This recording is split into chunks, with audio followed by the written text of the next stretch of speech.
Yo, how are you doing, folks? Welcome to another episode of the Simpa Life Podcast. I know I said last week that I wasn't going to introduce the numbers of these, but I kind of realized basically after that podcast that if I don't tell you the number in this, I know it's obviously going to be written below you and it'll be on the nice infographic and preview thing that you see. Then you might forget what episode number it is. So I'm going to still introduce it as another podcast. And in this week, we're still going to call it 81 because I'm guessing that's what number it is. It's 81. It's 81. There you go. There is my shit intro for the week, folks. This week's guest is a reoccurring guest from 2020. Damn, that's a long time ago. Feels like a whole nother world. As when we were all kind of still imprisoned in some ways, and we all thought that, we'll never get on an aeroplane again and be able to travel and enjoy what the world has to offer. Most of that has changed, and it continues to change every day. So, why celebrate that? Definitely celebrate that. So that was episode 9, and this guest is the founder and CEO of Global Cannabinoid Solutions. You will obviously notice the wonderful background behind him, colloquially known as the Cannaman, UK's first. Sorry, I fucked up my intro here. I'm a little bit hyper this morning. Sorry, guys. Try again. Today's guest is the founder and CEO of Global Cannabinoid Solutions, the UK's first cannabis science firm. He's the host of the Cannaman Podcast and the author of the Cannaman Manual. He's also worked with, he's worked with Seed Our Future, the UKCSC, Teesside CSC, and many others. He is Chris Tasker. How are you doing, brother? Hello, Simpa. Not bad, thank you, mate. Dude, I can't believe you've done 81 podcasts already. Like, I don't know how you find the time to... Well, I know the editing takes most of the time, but that's a serious feat, dude. So yeah, congratulations for that. And I can't believe it's been 2 years. Did you say? Yeah, it was December. Crikey, December 2020.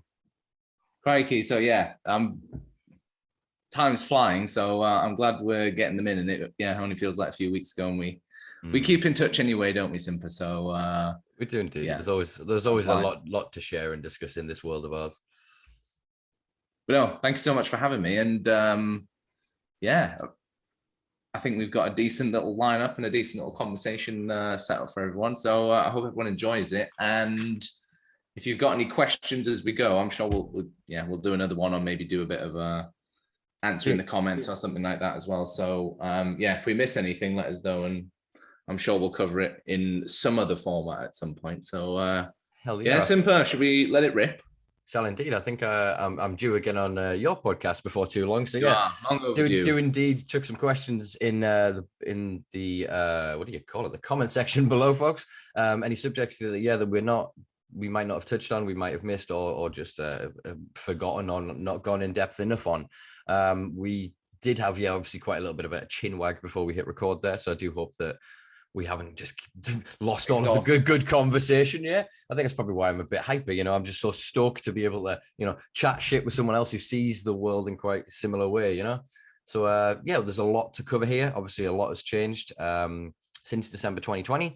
So I think we should jump into, should we go CBD first? Should we look at the regulations and the market and the model? And what have you seen change in that time? I mean, in the last 2 years, not a lot, I don't think, really. There's been a lot of talk, there's been a lot of attempts, hasn't there? But really, CBD products are all pretty much the same. There's a couple of new, innovative, exciting, new things sort of coming from North America, I guess, that's where we tend to steal the first of the products from. But for the most part, CBD doesn't seem to change much. We've been very much waiting for the old novel foods process to kick through. And obviously you've got loads of companies, millions of pounds worth of companies trying to feed all their information through quite a small food standards agency. So I guess that's one of the bottlenecks at the moment. But there doesn't seem to be too much happening at the moment around CBD.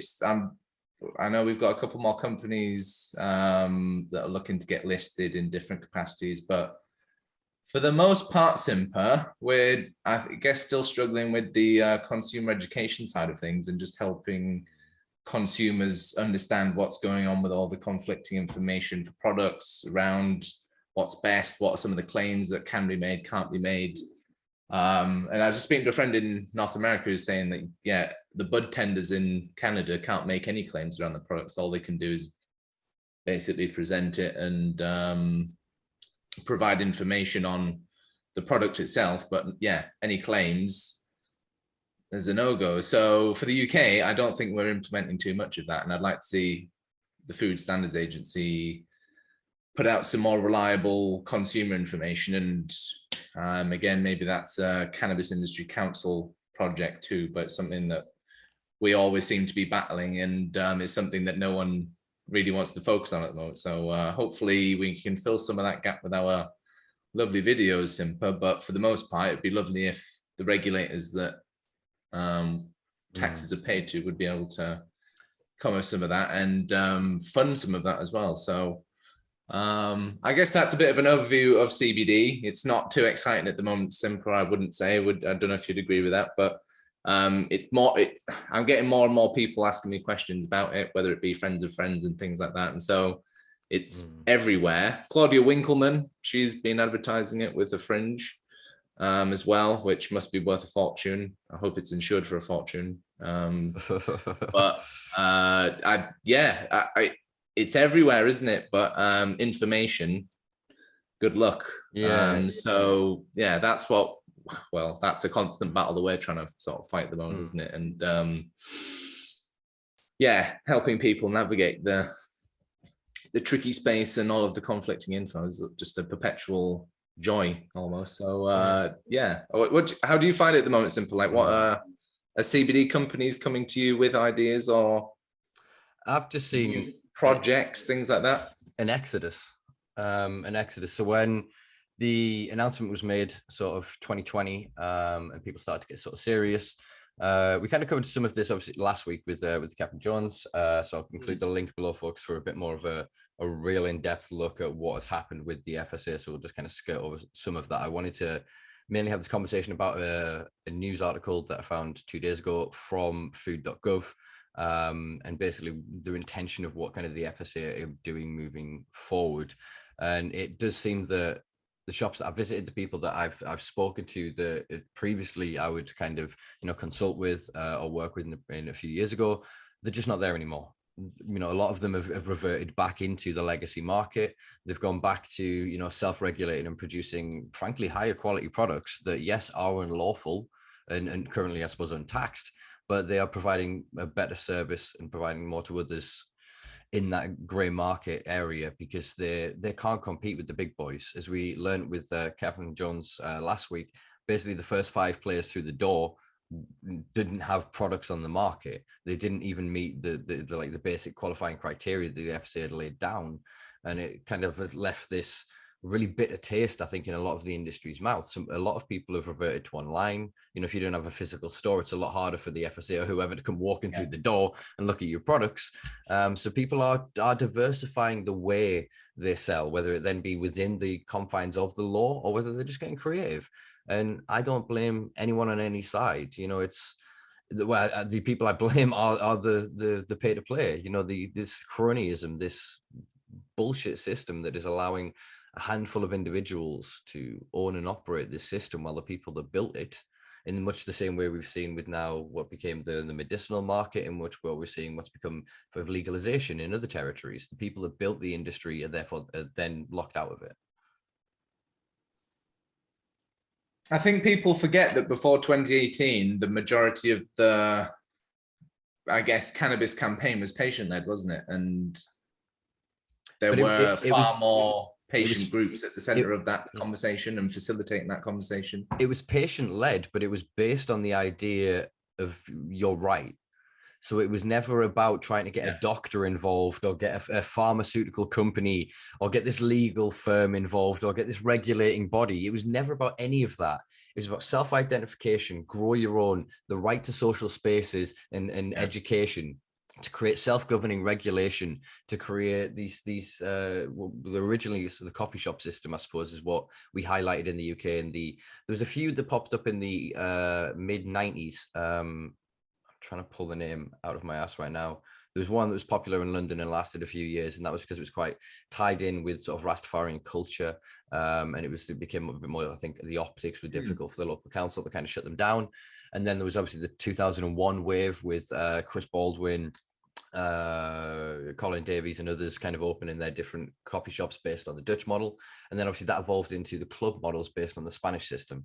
But all of these, again, had within them a dual system, which meant that if you were just air quotes a recreational consumer, you paid at one price. If you were a medicinal consumer, you got a discounted rate. And it was always based on the idea that Dave that just wanted to get high, he would pay that bit extra to make sure that Mike, who needed it to walk, could fucking walk. You know what I mean? And it was always based on this idea that we generate the sales. It was never about getting a third party involved. We already have billions of sales in cannabis every year. We have mountains of product, but we don't have the logistics and the connection because of the perception of criminalization in the law. Do you think that's being communicated enough in the CBD industry and that CBD conversation at the moment? Do you think there is any interest in that? I think in some fundamental, I guess, wave of energy, or that, like, I'd say that's the fundamental driver. And like, if you've been observing the whole, I guess, patient community in cannabis conversation, you'd see that. But from a regulatory standpoint, that seems to be like, again, there's that disconnect, isn't there? It seems like that. It's this weird concept that two people, but one with a piece of paper, they don't risk psychosis. They don't risk being addicted. Yeah. They don't risk any of the lies that the mainstream media have spent decades telling us. But if you don't have the magic piece of paper, you're a drug addict. You'll be denied access to basic services and care. Do you know what I mean? It's an absurdity. And so the NHS is literally denying people like myself access to psychiatric care because I'm a drug user, because of cannabis. But I'm using cannabis to mitigate my illness, which is why I'm going to them for help. Do you see the paradox that they're creating here? And it's then the mental health issues, the worsening of individuals like myself. I mean, I'm lucky that I know I'm fucking right. They can sit in that room all day and go, well, I read this and my cousin said this. They must hate seeing my name pop up on the fucking register. Oh, who's going to sit with Simpa today? Because all he's going to do is school us. Do you know what I mean? And I quite enjoy the feedback with them. What I don't enjoy is spending nearly 30 years of my life in and out of these fucking services. Because from being like 14, I've been a drug user.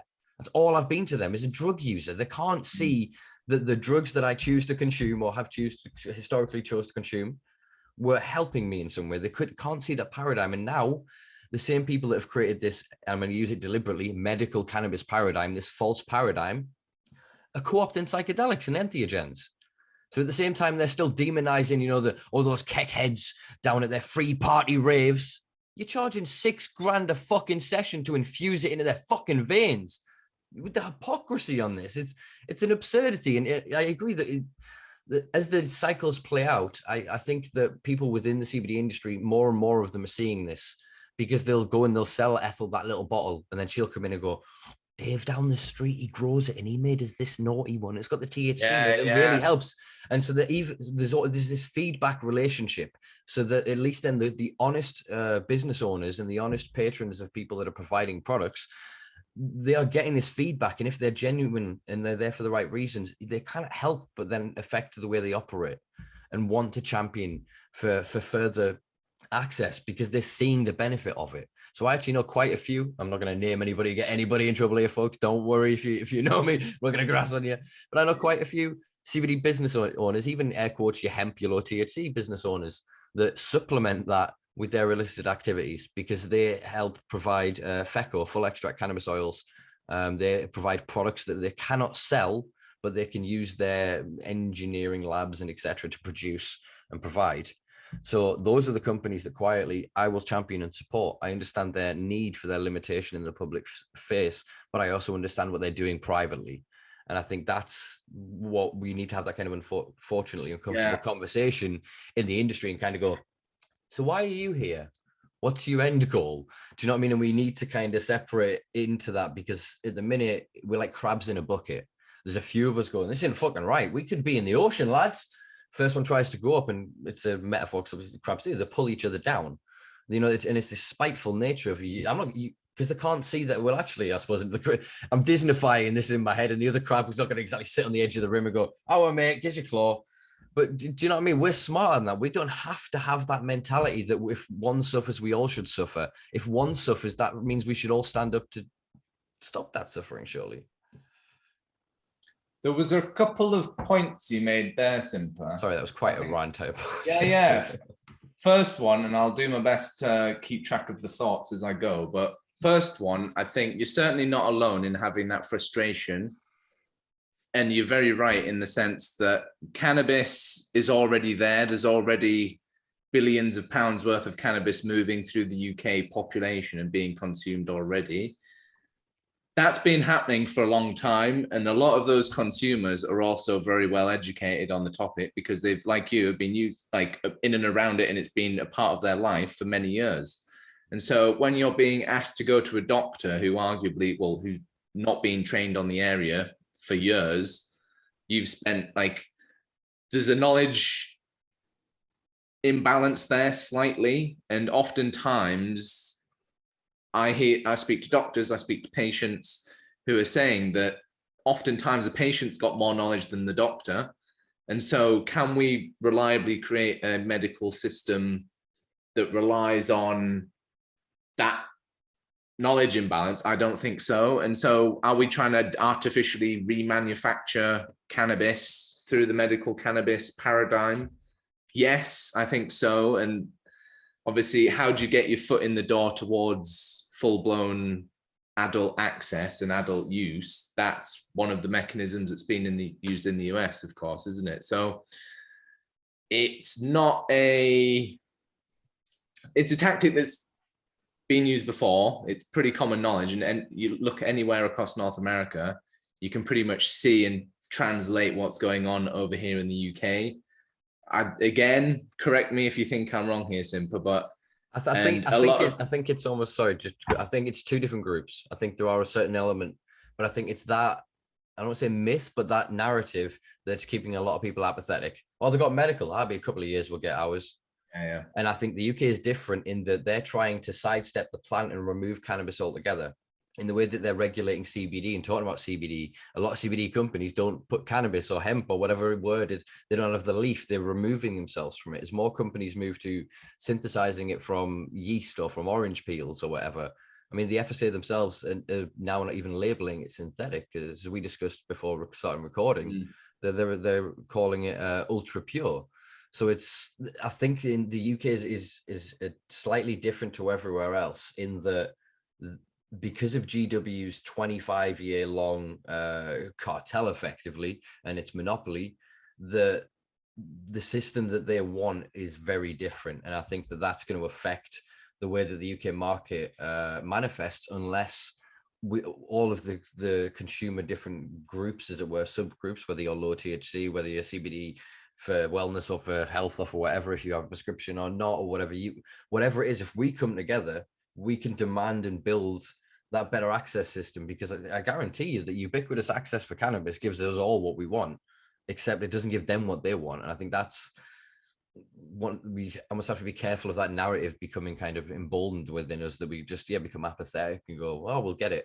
Because if it's Tory-led, not to show partisan politics, but if it's Tory-led, it ain't going to be for us. It's going to be bastardized, classist, and it's going to ensure that it creates intergenerational wealth for a handful of people while impoverishing the same communities that have been under prohibition, in my opinion. Sorry, there's a lot there in that small response. Yeah, I know. I sense you. I understand your frustration, Simpa, and I hear it. There's a lot of the cannabis community that feels that way, and I don't think the government conversation does itself any favors. There's a lot that I think what I'd love to see would be live conversations and debates and open conversation where people don't feel as though it's like everyone seems to live double lives at the moment in cannabis to some degree. Whether you're a licensed producer, an MP, or a CBD company, or a policeman, for example, a doctor, everyone has their private views, and then everyone has their public professional views. And it's a shame at that point in a professional realm, people withhold their opinion and genuine opinions and ideas that are pretty okay to discuss and talk about, and realities of life that we sort of shovel away in our, and I don't know if that's a British thing because we're rather conservative in our openness of discussion maybe, but we're definitely not doing ourselves any favors. And with a topic as complex as cannabis and with all of the nuances that we've sort of talked about there, I think there really needs to be like a no holds barred debate that could be facilitated live and people can interact with that. It'd be great to have a community led one where the community, that again, ultimately this is the reason we want to regulate this, the reason we want to start discussing cannabis politically anyways, because we're trying to correct a wrong, we're trying to solve a problem in society. And so if that portion of society isn't facilitating the debate, isn't represented, I don't think all the questions are going to be asked. If you're in an industry bubble, you're only going to ask industry questions. If you're in a policing bubble, you're only going to ask policing and sort of defensive measures conversations.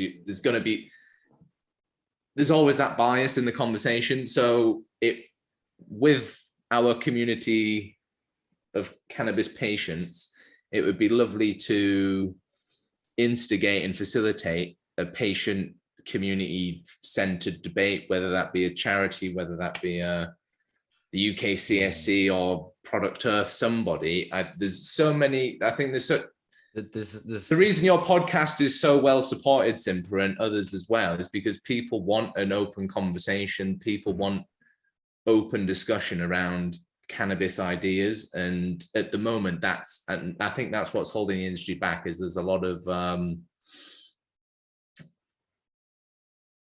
what would the word be, Simpa? It's not, some people see it as maybe two-faced. I think obfuscation is quite a good word there. A deliberate attempt to just avoid the conversation. That's what most people do. So I'm going to say this anyway. Put this anecdote out there. So back and forth, I've had a conversation with somebody at Product Earth publicly on their page over the use of the word sort of medical cannabis. Do you know what I mean? And so I'm trying to then correct language in spaces and trying to then ensure that we have that standardized point from where to. We can't communicate about this subject until we have the same standard dictionary. Until when you say this and he says that and she says this, we're all saying the same fucking thing. Because at the minute we get, as you said, we're bogged down in this nuance. And I know I look like I'm just being difficult the past 12 months to a lot of people in terms of going after medical cannabis, hemp and other things and lawful and illegal.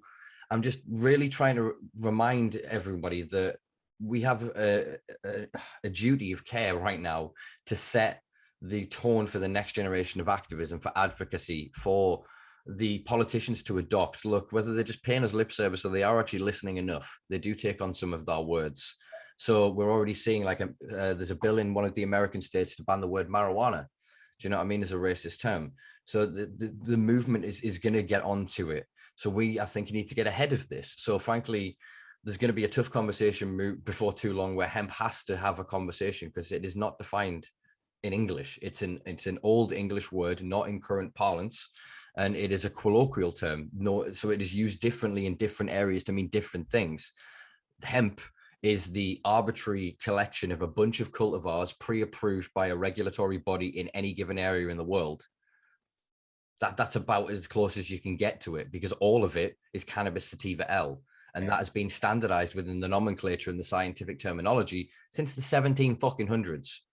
We knew this before the war, and somehow the war is destroyed. We know how this happened. Nixon and Reagan and others demanded that education be removed from universities.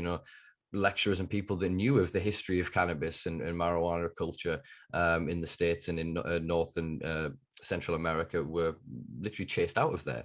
Look at what they did to people like Timothy Leary and others during the time. Anyone that was get a counterculture was heavily demonized and vilified. And yeah, and I think we're at a point again of that where we're at this moment of real explosion of awareness.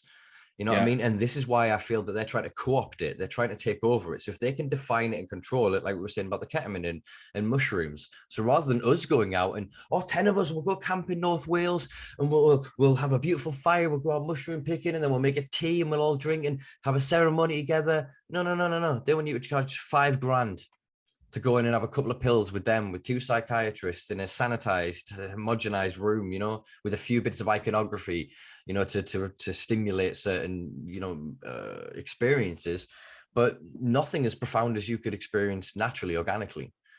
And I think that, again, that's what they're trying to take from us, is this groundswell of information as we're spreading it word to mouth, as we're going around having these underground events, whether it be free parties and raves, or whether it be these shamanic experiences, or it be, you know, these underground festivals, wellness ceremonies, all of these different levels of I was going to say almost like a cultural meme, but I mean meme in the sense of pre-digital, in the sense that it's a way of translating and conveying information through action and through a totem, as it were. And I think that they can't ban that, they can't shadow ban it, they can't delete it, they can't block it, they can't remove it. Once you're infected by this idea that they're wrong, that the war on drugs is a lie, and that these compounds, you know, have some use and utility within our lives, there's no really going back. You can't go back in the box, you know. There's this interesting sort of interplay between going back to what you're saying again, obfuscation of almost the science and the facts of the conversation, rather than assessing that body of facts and that the entirety of that information. We're sort of looking through different lenses and sort of obscuring and avoiding some of the inconvenient information. And I guess that way, that all research does really is try and abstract and sort of distill information from cultural phenomena, i.e. cannabis smoking and, for example, psychedelic ceremonies and rites of passage, things like that. All we're doing in the Western world is, I guess, modernizing that and trying to commercialize and industrialize that with the evidence in a clinical sort of productize. And you're right, it is that very Western way of how can we commercialize that and sell that to people rather than enable that. And I think really, prohibition, it was all banned for a reason. It was to sort of create that separation and that divide and remove that sort of diversity, I suppose. So it's, I guess, that inherent trend almost, or that inherent sort of history and motivation is that, I guess that's the wake of the wave in a way. But it does come down to language, and I don't think enough people, and it's certainly something that I wasn't fully aware of or fully, what would I say? You've got to really catch yourself with what you, and that's why I take like long pauses before I say stuff, is because I really think about the language and the wording that I want to use, because of exactly what you've said.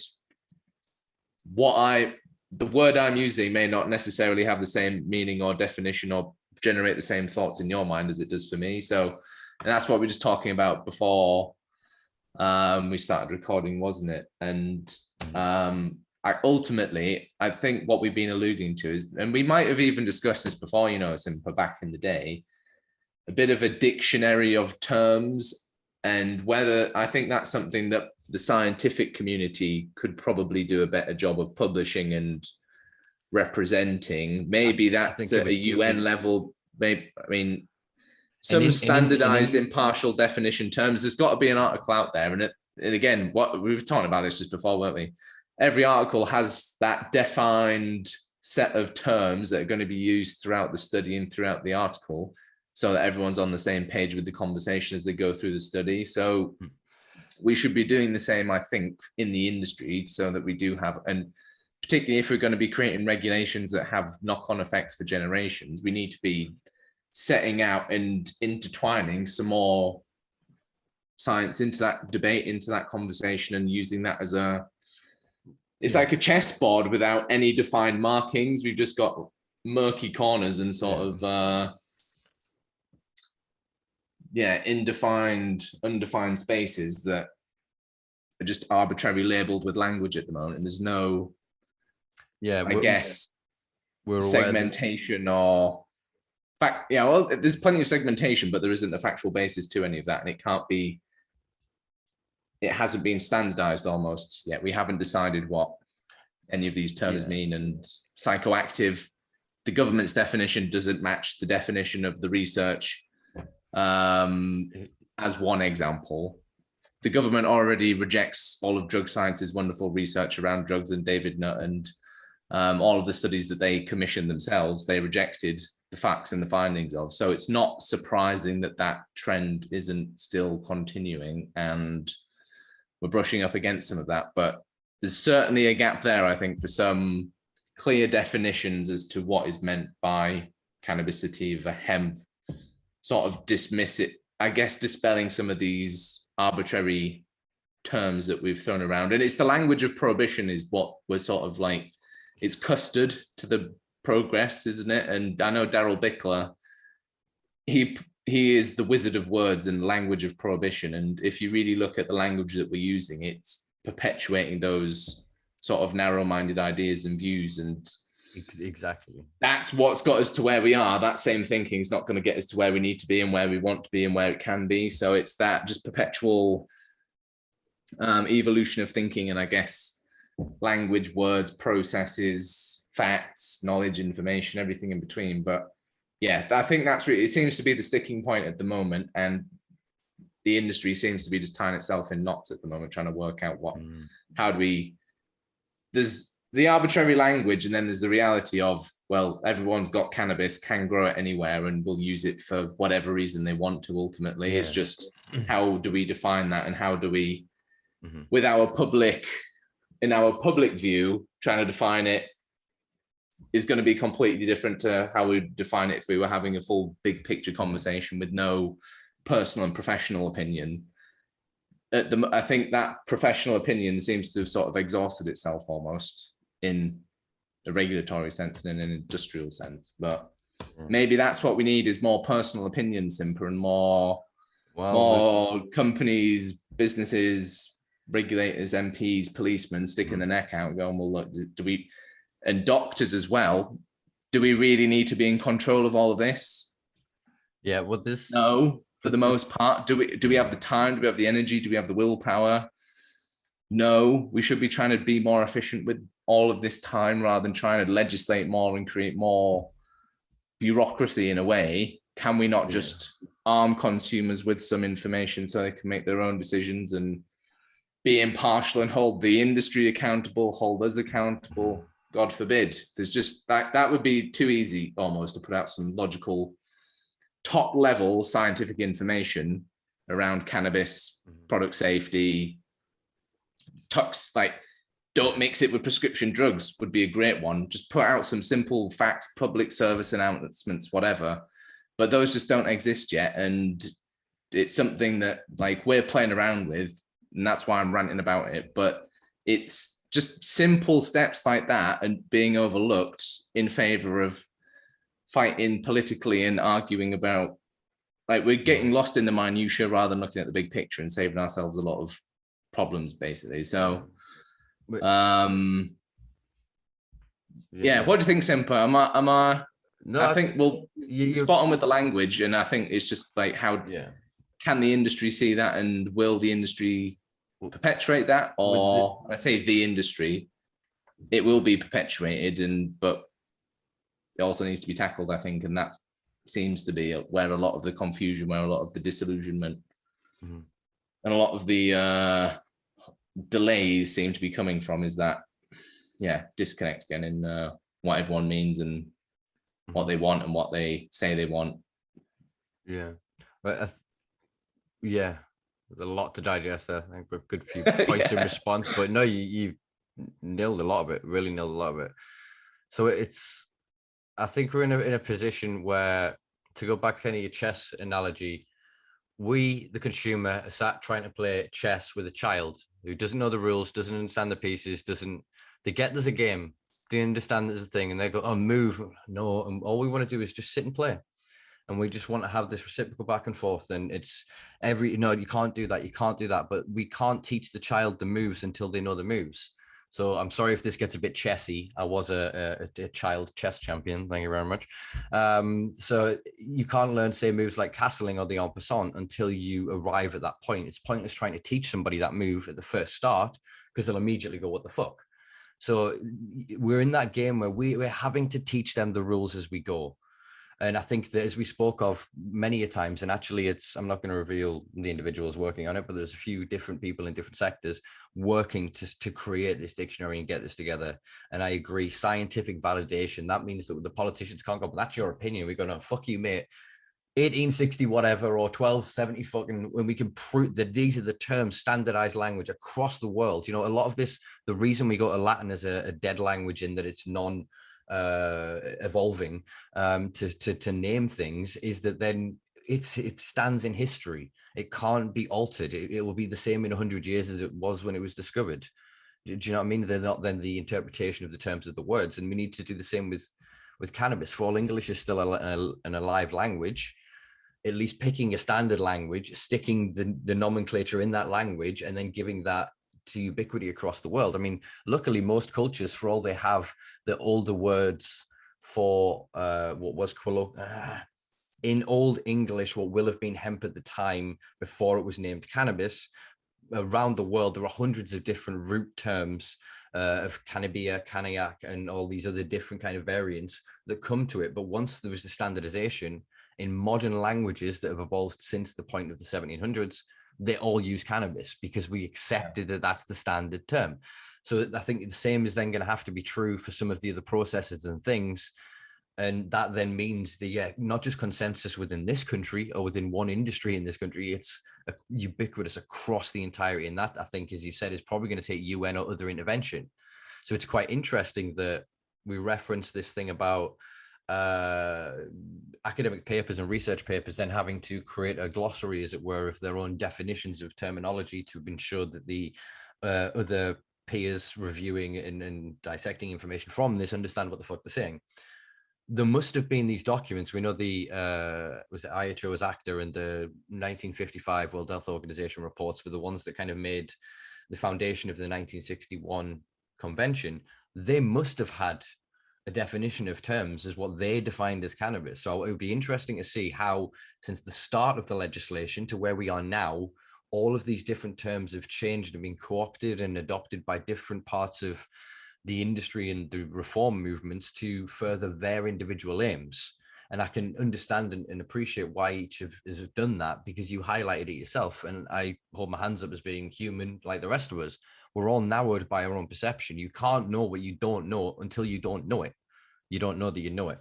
I hate that expression. It's too many of the same words, but you get what I'm saying. And I think that, again, the standardization of that language can really help. But the problem and the reason we won't ever get this, I think, is that eradicates these billion-pound-dollar pockets where industry can appear, such as HHC, THCP, the Delta 8s and whatever. All of these little things of exploitation are being, in my opinion, allowed to continue to proliferate so the industry can work its way through everything and own it all. And then when America goes, oh, now we'll deschedule, which is the language that they're using, not legalize, they'll deschedule to allow for full ubiquitous deregulation based on Thatcherism, Reaganomics, neoliberalistic principles. You've got to remember, America and the UK and most of Europe are still neoliberalist. Left and right is the illusion. It's a lie. It's the painted wings of the bird, as Bill Hicks describes it. And we're the victims of this thing. Do you know what I mean? So they're going to build a cannabis system based on profit, quarterly profits on patented products, on generating intergenerational wealth, vastly wealthy people versus the communities that will impoverish. Whereas I think we can get ahead of that somehow, and just through unifying. A lot of people inside the illegal and unlawful marketplace already, they generate a vast amount of wealth. If only there's a way we could get that money into the hands of campaigns. If only we could unify and create a campaign that actually allowed us to buy the same airtime on Sky News, that allowed us to buy the same magazine coverage and mainstream press coverage that a lot of the other campaigns that are funded by potentially, allegedly, supposedly nefarious individuals, to not name anybody or anything. I think I was loose enough that I'm not going to get sued by anybody, but I ain't got nothing, folks. Come sue me. I'll give you a little bit of weed that I've maybe got. That's probably about it.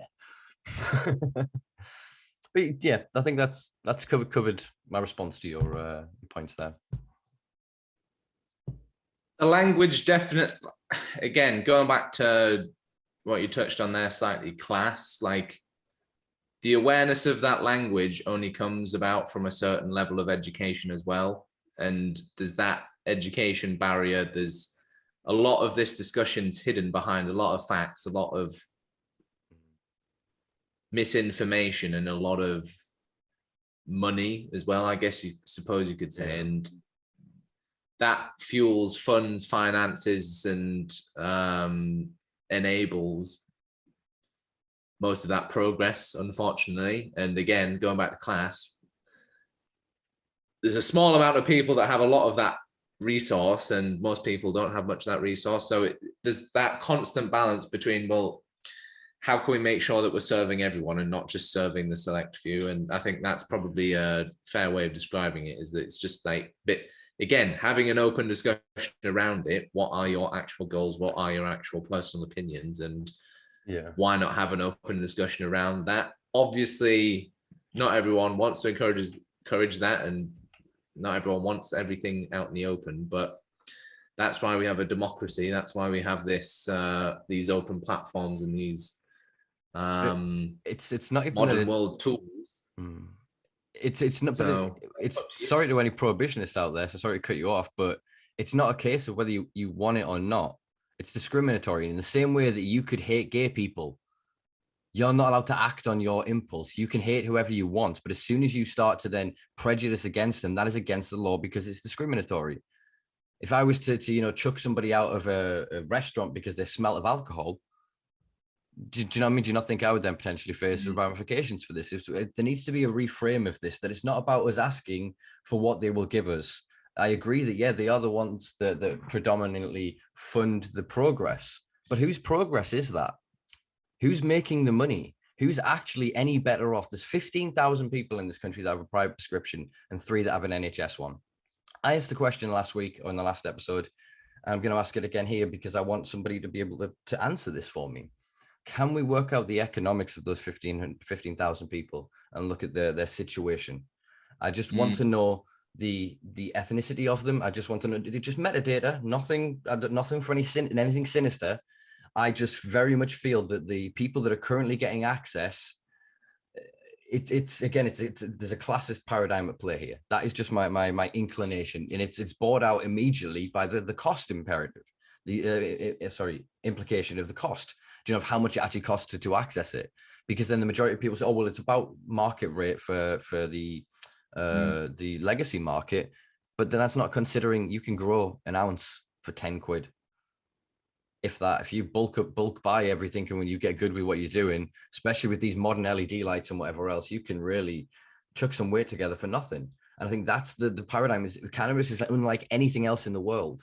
Yeah, you could grow heroin at home and opium at home, or you could even grow like coca leaves and make coca. You can do these other things, but cannabis, it just goes from a seed to the thing so fast and produces so much more than its own value, if you know what I mean, compared to the 10 or a gram of what you then get back to it from what you've paid into it.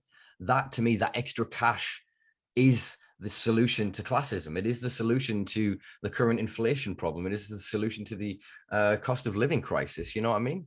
If everyone in their spare room, or not even a spare room, a corner of their room, a corner of their living room, in their back garden, in their greenhouses, could openly grow cannabis. I say this because I draw your attention, folks, to what was announced today. Thailand to distribute 1 million cannabis plants. 1 million cannabis plants. Granted, they're all low THC cannabis plants, but I appreciate using the language of cannabis here. It gets a bit muddy when you go over to the Far East with their version of hemp, as we spoke of with Kyle Esplin, because their version of Equots hemp is actually predominantly more THC to CBD ratio. Interesting in terms of how the taxonomy works there. But yeah, they've basically just announced that 1 million free cannabis plants will be distributed in June when home cultivation and the use of the plant are due to be officially legalized under Thai law. So the public health minister has announced that Thai citizens will no longer be required to obtain a permit to cultivate cannabis, in this case, low THC, so less than 0.2%. I think it is I'm not sure, but we'll verify. The cannabis cultivated must be. Oh no, wait, this is not their hemp one. This is their cannabis one. Sorry, so actually, I'm wrong here. I think the cultivars can have a larger amount of THC, but it's this weird caveat they've put on it. The plant has to be of medical grade and be for medicinal purposes. I don't know how are you going to verify that in a million homes? I'd love to have been a fly on the wall in that building, Simpa, and seen how that conversation went and how could you imagine a UK politician making that law change and going, we will, rather than people praying privately, we will distribute plants nationally. That's a bold move. Is it something that would be impossible in the UK? In theory, not, but bureaucratically, I imagine the amount of paperwork that would want to be filled in would be phenomenal. But something like that is probably like that. How else do you solve the problem? That crudely like that, I suppose. And again, not everyone's going to be able to grow, but it's a bold move. And I'd quite like to see some more bold moves in the UK, given how cheap and safe cannabis is as a crop and a plant. Obviously, industrial ramifications, but again, just purely out from a creative perspective, that would be if a country's done that, that's pretty. From a carbon sequestration point as well, that's quite interesting. And again, speaking of language, this is why it's difficult to understand what is going on here, because this is reported in The Guardian. And they're talking about this. It's saying cannabis one sentence, marijuana in the next. You've then got hemp, and it's in 3 paragraphs. So I think from the look of it, I will do a deep dive, guys, and I will put you a link in the description below for the actual current state of legalization when it occurs next month in Thailand. But I think it is below 0.2% THC. They're classifying as cannabis, or at least that's what it's saying in this Guardian article. Sorry if I've just caused more confusion. If you happen to know the answer, folks, please chuck it in the comments below, and I will happily chase down that rabbit hole. There's a lot of movement in other countries so fast and so quickly at the minute, and we're just stagnating here in the UK, man. I mean, the juxtaposition, as you say, they'd be laughed at, you know what I mean? They'd be absolutely laughed at. I mean, look at what they did with Jeremy Corbyn, how they framed him because his son opened a CBD shop. Do you know what I mean? It's like, what?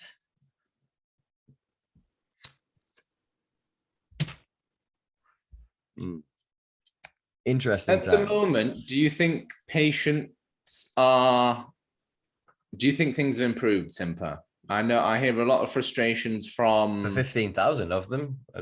Access has got to be better than nothing. I mean, if for the 15,000 that can only get prescription, then it's improved their situation. But what I'm hearing from the vast majority of people that have previous experience with the legacy market, it's mids, to use our language. You know what I mean? These are not. It's not well-grown products for what they're used to or compared to for the quality they've gotten used to on the air quotes street. And I've heard out of the mouths of one of the former individuals quite high up in one of the former clinics, one of the current clinics, sorry, the patient that they were talking to at the time, that basically their expectation was too high. And using their language, medical cannabis doesn't work for everyone, and that maybe they should stick with what they've got. And it was the kind of a weird, like, you should really be informed. You should actually understand this. But again, how long have you been prescribing this medicine for, doctor? There's a lot. Going back to that knowledge gap again, Simpa. It's that there's a lot of patients who've been using this a long time. They found what works for them. They know their body, like. At a certain point, there's only so much a doctor can do, and I think we're trying to. I've got a good colleague and a good friend, and I've got a podcast coming out with him soon, Dr. Alif, and there's this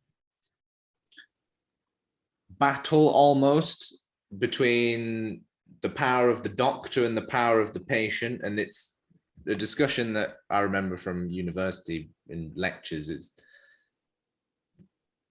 at the moment that decision-making power is being moved to the patient, and what you're looking to provide to a patient is informed consent. so that they can make their own decision. Your role as a doctor in general is to provide information to your patients so that they can make their own choices. And it takes that burden of choice and control away from the doctor. And they're just there as a helpful party to guide the patient through the right pathway to the right medical solution. That historically has not been how medicine works, and some of that still lingers. Like historically, you go hand out to your doctor for a solution to your illness, and they're there in that time of crisis to provide a godly service to someone who otherwise would be dead in their eyes. And there's this power transfer now happening, and cannabis highlights that power transfer quite well in that clinical example there. In terms of power, the patient's got more knowledge and often is more aware and more understanding and more alert to the situation, and they're the one ultimately that should be making their decisions. That private environment is there's a lot of things in conflict in that scenario, and it would be great to see the NHS is making this transition. I don't know if that's happening in private medicine necessarily, or how well overseen that private medical process is. Now, obviously, all the private doctors have to still do work in the NHS, but outside those confines, you're sort of you're in a realm of freedom, and that's why the private cannabis pathways opened in the first place. So it's not surprising that it's not the most patient-centric system, and I hear that quite a lot, and it's not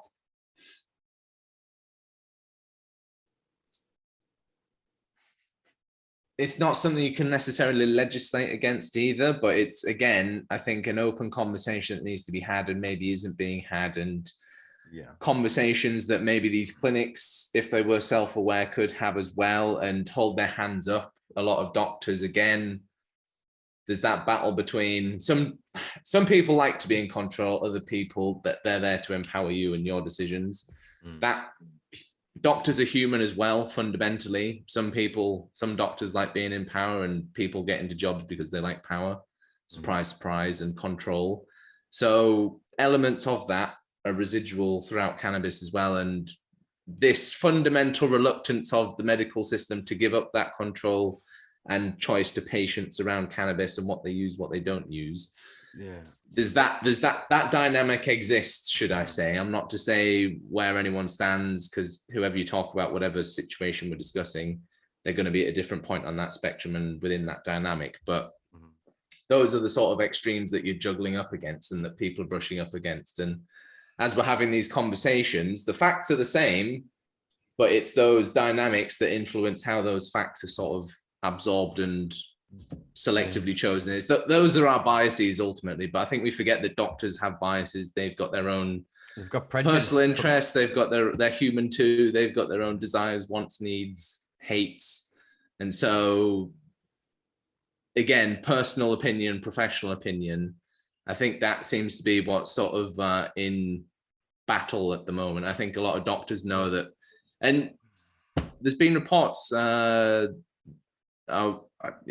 don't like using company names, but there's a report recently done by a prominent GP in the medical cannabis realm, and he basically went and surveyed all the GPs, and a lot of them actually don't want the added burden of having to work out what to do with cannabis in their already very complicated professions. It's not one thing. Nor should they have to. I mean, I'll go back to an analogy again from the LGBTQ plus community, in the, so then when the laws were starting to change around sort of homosexuality and whatever else in this country, and especially when the AIDS crisis sort of hit our shores, the prejudice of doctors was still overriding and denying patients care and access. It was still preventing them basic service. And then that still carries through, I guess, today, true of trans individuals, of then access to services. There's still prejudice there. For all those legal protections and there are discrimination laws, there's still the prejudice of the individual doctors that can deny service, that can, obfuscate care and push them on to different areas. And the fact that there's then mechanisms for recourse there to be able to sue and hold accountable these individuals, I think that's could become true of cannabis. So I think a lot of the doctors as well are quite aware that actually malpractice It's going to be a big fucking thing. If they can get sued for something they didn't fucking know and their higher ups are paying them to not know this thing, you can imagine you don't want to fucking know the thing or be involved in the conversation. Nor should they. I made the point with Clark French that it's like when we had him on the podcast recently, and their UPA is coming back and they're going to champion self-identification and right to grow again. Basically where we were back in 2017, try and start this again without the fucking pharmaceutical companies. But unfortunately, we've now created the medicinal cannabis industrial complex, which is incredibly powerful in terms of its reach into lobbying, legal firms, marketing, etc. But it's back to this idea that then the only point that a doctor should really be involved, if they have to be involved at all, is a confirmation of condition. That's it. Does this person have this? Well, I looked at them and tick the box, yeah, boom. And I would say the only reason that needs to happen is so that you get access to your cannabis cheaper than the people that don't have that. That's fucking it. We grow all the way to the exact same standard, exact same quality, you know, because why would you want the sick person and the well person to not have the same quality of cannabis? Really think about this for a minute, folks. Really just abstractly pull yourself out of this and think about that. Why would you want a less quality product out there? They are eventually going to move towards this adult consumption paradigm. If you actually quietly talk to a lot of the CEOs and investors and the stakeholders in a lot of the medicinal companies, they're banking on it. If you actually look at the vast majority of the cultivars that are being provided currently on prescription in this country, they're adult use cultivars. They come from markets where they are sold not as medicine, but as a recreational drug. And again, these muddying of these waters of this system that they are trying to create, that theirs is a separate thing from ours, while further demonizing us.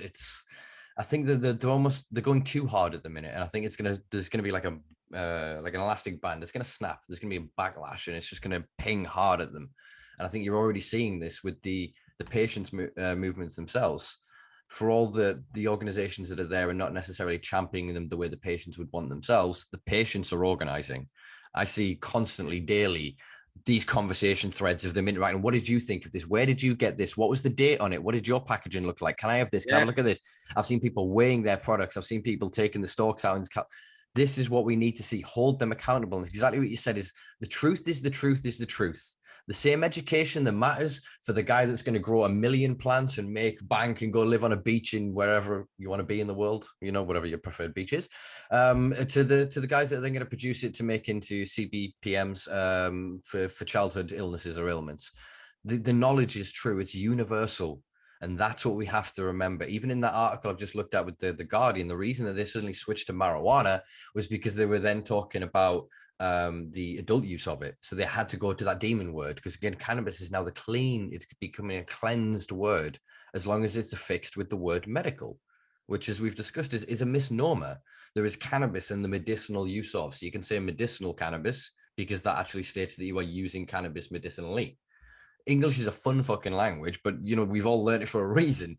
Funny language, sorry, we've all learned it for a reason. And I think I say that, my English listeners, no offense to all of my beautiful international listeners out there. And I see some of y'all out there, and I appreciate you dealing with my northern accent and probably the really crap words that are coming up on the bottom with the CC generation from YouTube. But thank you for persisting.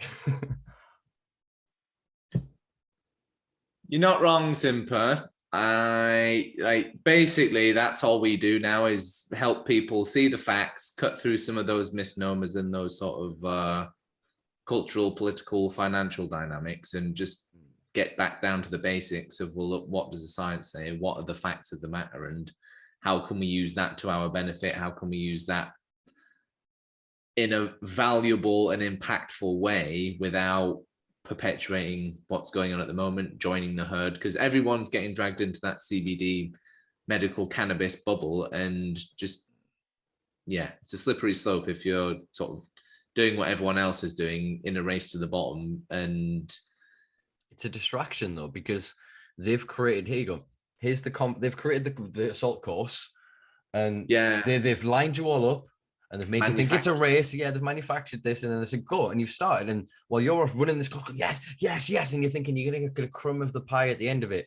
These boys are in the kitchen baking, pie after pie after pie. You know what I mean? They're securing the legal access in terms of being the law firms that work in partnership with the Home Office, the work in partnership with the FSA, the work in partnership with trading standards, the work in partnership with the other self-appointed governing regulatory bodies of cannabis industry in the UK. And they're creating this tapestry, this noose to tie around the culture's neck, so that if we step off that block, we'll hang ourselves, man, and they'll own all of it. They'll have it all. And again, so all these people that are fortifying this so-called hemp industry, I'm sorry, guys, but you're going to miss it. You're going to miss it. You might be able to get you a little bit of a license now, or get you a little push for an extra 0.1% or whatever. But unless you come back to the fold for cannabis, we're not going to win this. Because when I say that what we do can actually sequester 325 kilograms of atmospheric carbon per ton when grown, it's not hemp. It's fucking cannabis. It needs the THC to be more effective as a plant. It increases the efficacy and efficiency 25% when you add over 1% THC. Just 1%. Go over that from 0 to 1%. The productivity of the plant vastly increases. The carbon it sequesters vastly increases. The byproducts vastly increases. But you all don't want to have that conversation. Why? Because we might get high off it. We really need to address this conversation about what is wrong with being high? What is wrong with enjoying a different conscious experience? We do it with alcohol.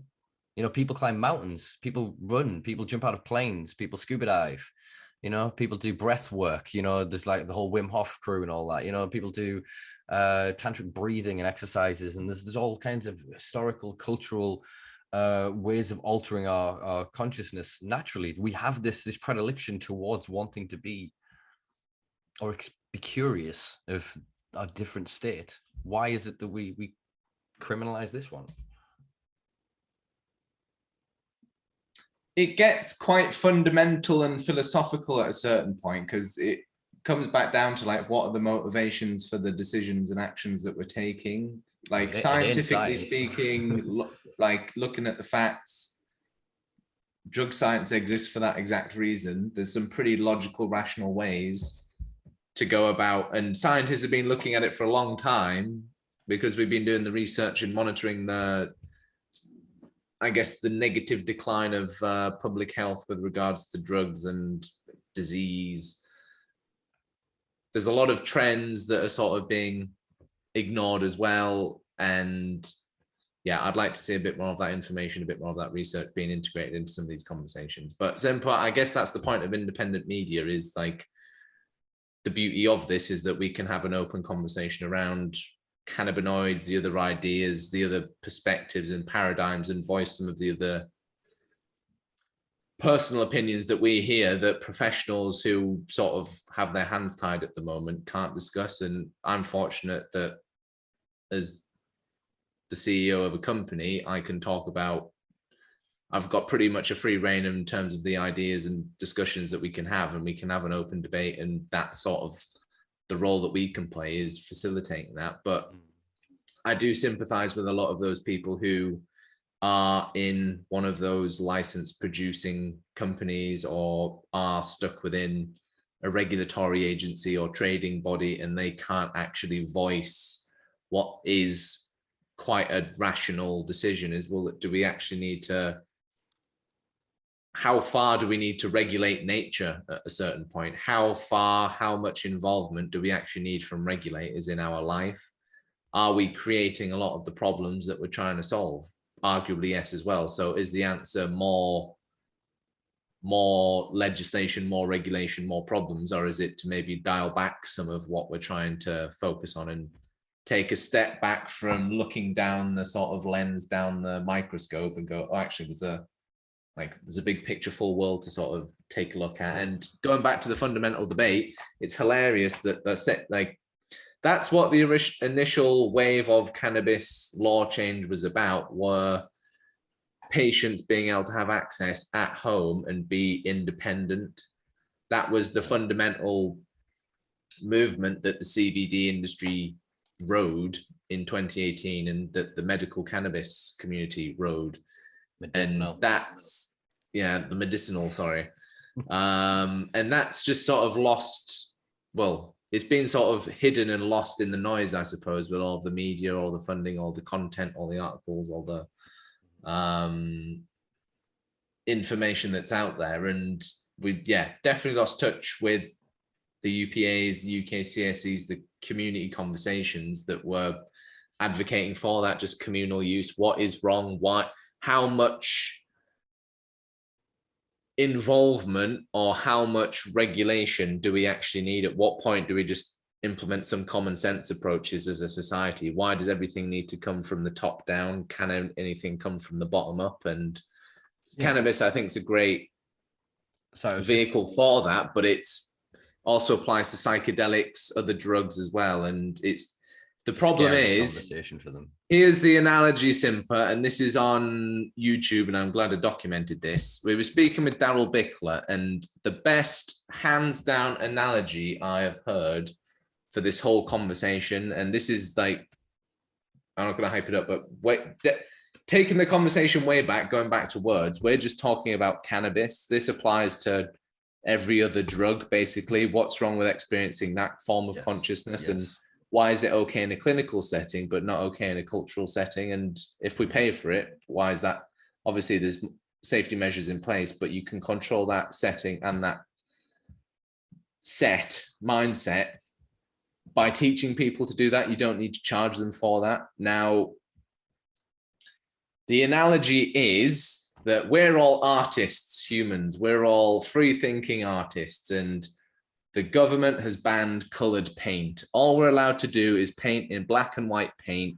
Some people are staunch supporters of black paint. They love white paint. But all of those other colors of the palette exist, but those are in the sort of forbidden section. Now, all we're doing at the moment with prohibition is we're arguing for green paint. Why shouldn't we have access to that full palette of consciousness and drugs and everything else as well? And like, as a cannabis scientist, you'd think I'd be pro-cannabis, pro-CBD, pro-medical cannabis industry. Medicinal. I'm not. I'm pro-information and conversation and facts and research and science and understanding and discussion. Mm-hmm. That's not what research is about. We're not about dogma, not about agendas. It's about exploration, creation, and this is what the book cover is about, is that opening up the mind in terms of thoughts, concepts, and ideas, like cannabis does, like other drugs do, like psychedelics do.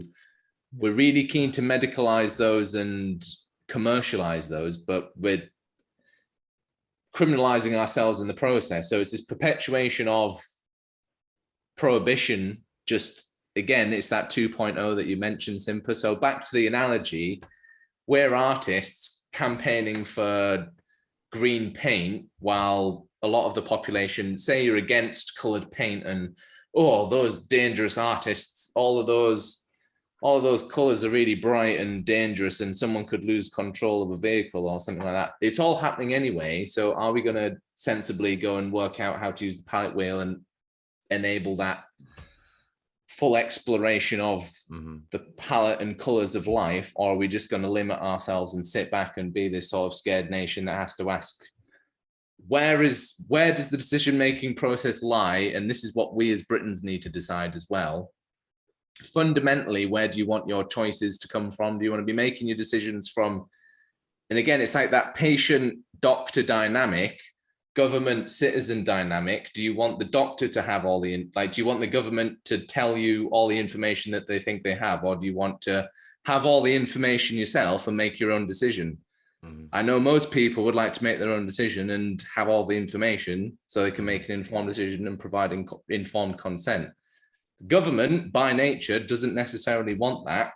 And this is the dynamic that we're sort of seeing with drugs, with cannabis, with everything you're seeing with the psychedelic space, medical mushrooms, ketamine trials. It's all just this control. I'd say again, medical mushrooms is a misnomer. Consent. What was that? Sorry, Simpa. Sorry, I jumped in there. So I would just say again, I think medical mushrooms would be a misnomer. It would be medicinal mushrooms, because again, it'd be, yeah. What does that mean? There is no measure of what's medical and what's recreational. Well, medical would, in the context of my understanding, bear in mind I was kicked out of fucking English and mainstream education quite young. So how I became a fucking writer, I have no goddamn idea. But from my understanding of the way that it works is that medical would then, it's prefix to then state that that thing is only medical. Do you know what I mean? So then if you were saying that you have, I've just discovered recently there's an extreme sport of racing scooters. So like electric scooters, and they have like full foot and crash pads and that, and they go around actual like race courses. So you've got that on one side versus a mobility scooter. So you wouldn't, that's not a medical, they're both scooters. So actually, even in that sense, it kind of, the language falls down a little bit. But then because that one is specifically designed solely as a separate entity for medical use, for use medically, not I hate this fucking language we have. But my point, I think my line of inquiry is correct, just probably for the wrong reason as I've described there. But I think it is the medicinal use of, because again, the mushroom is still a mushroom regardless. So if you then get that mushroom and cook it into a salad versus if you then dry it and smash it into a powder and take it as a pill, the mushroom's still the mushroom. Does the drug know if you're using it recreationally or medically, and will it still have the same effect irrespective? Yes. Yeah, exactly. That's the thing. But then it gets a bit more muddy because of the placebo and non-placebo effect. So they've been weaponized through, it was Freud's, was his second cousin or something? I can't remember his name, Hayes, or whatever his name was. And he basically was they took psychology into pop culture and into marketing, and they had breakfast, bacon, no breakfast is complete without bacon. They took belly fat of pig, which was universally considered the waste product of an animal, and made it one of the most craved cultural identifiers, for masculinity. It's crazy how they managed to do that. And those same techniques, you've got to remember, are at work now in the medicinal prescriptions industry of cannabis. For all they are limited by HMR, got so many acronyms, HRMC, not HMRC. No, the other one, the MHRA. MHRA. Sorry, yeah. The limit means they can't advertise products and they're limited in certain ways, but that doesn't mean, folks, I'll put an alleged here, that the companies couldn't allegedly, potentially get patients to champion and advocate for their particular clinic over another clinic. I'm not stating that this happens. I hear a lot of things in the community. I'm just saying that's a potential that could exist within this space. But my point still stands that neoliberalistic mechanism is still going to be at play through in their minds when they're deciding how, air quotes, the war on drugs ends, as you say. So it's not then about, they're right. It's about, how do we continue this control under this new wave of consciousness? People are going, yeah, I do deserve this. And they're going, you can, but it's really, really dangerous. So you have to pay us and come do it in our house and come with us and we'll do it. And they're still trying to retain that control. And I've kind of theorized that one of my more, sinister fears is that this is to keep us from experiencing the profound when it comes to the experience of other drugs, the non-cannabis entheogens, things like DMT, things like LSD at high dose, psilocybin at high dose, where you get this kind of conscious shift. That is often, for a lot of people, one of the most profound experiences of their entire life, and will quite often reshape and reform them as a person in terms of their own dogma, their own beliefs, their own attitudes and philosophies of life. And that is not done necessarily in a clinical setting, or even if it is, I still feel it's potentially limited by the nature of that, the setup of it. Do you know what I mean? There's certainly something to be said, and this is my very, very personal opinion, that fundamentally prohibition has had a detrimental impact on, let's say, consciousness. And what is consciousness? What is that? What is awareness? That's something that science is still trying to work out now. And there's lots of models and actually no way to measure consciousness at the moment. But if we could, do you think that withdrawing access to some of these traditional medicines, these traditional plants, would be detrimental or positive to our bodies or to our cognitive state, to our conscious abilities, to our self-awareness. Knowing what you know, Simpa, do you think that would be beneficial or detrimental? It's got to be detrimental. I mean, obviously, what we know about even cannabis is it keeps getting thrown around. Sometimes it gets lumped in with psychedelic, which even again, if we want to talk about refinement of language, psychedelic is the outdated term. Entheogenic compounds and substances is about where academics have moved to.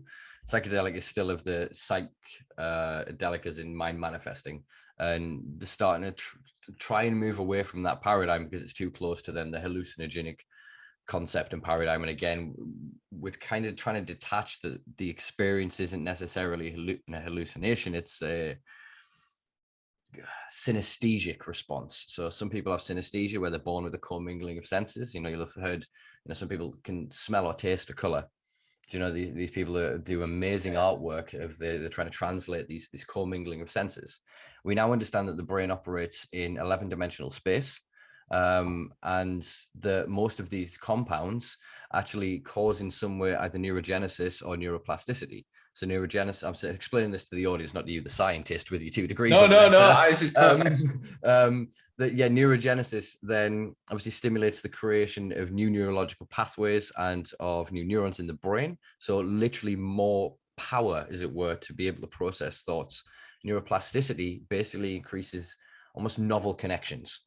So I don't know if you've ever seen the image. I'll try and actually make a note to include it, of neurons seeking each other and forming. Oh, it's scary. It's a bit like, oh, and you're like, that's in my brain. But these compounds, they increase that activity.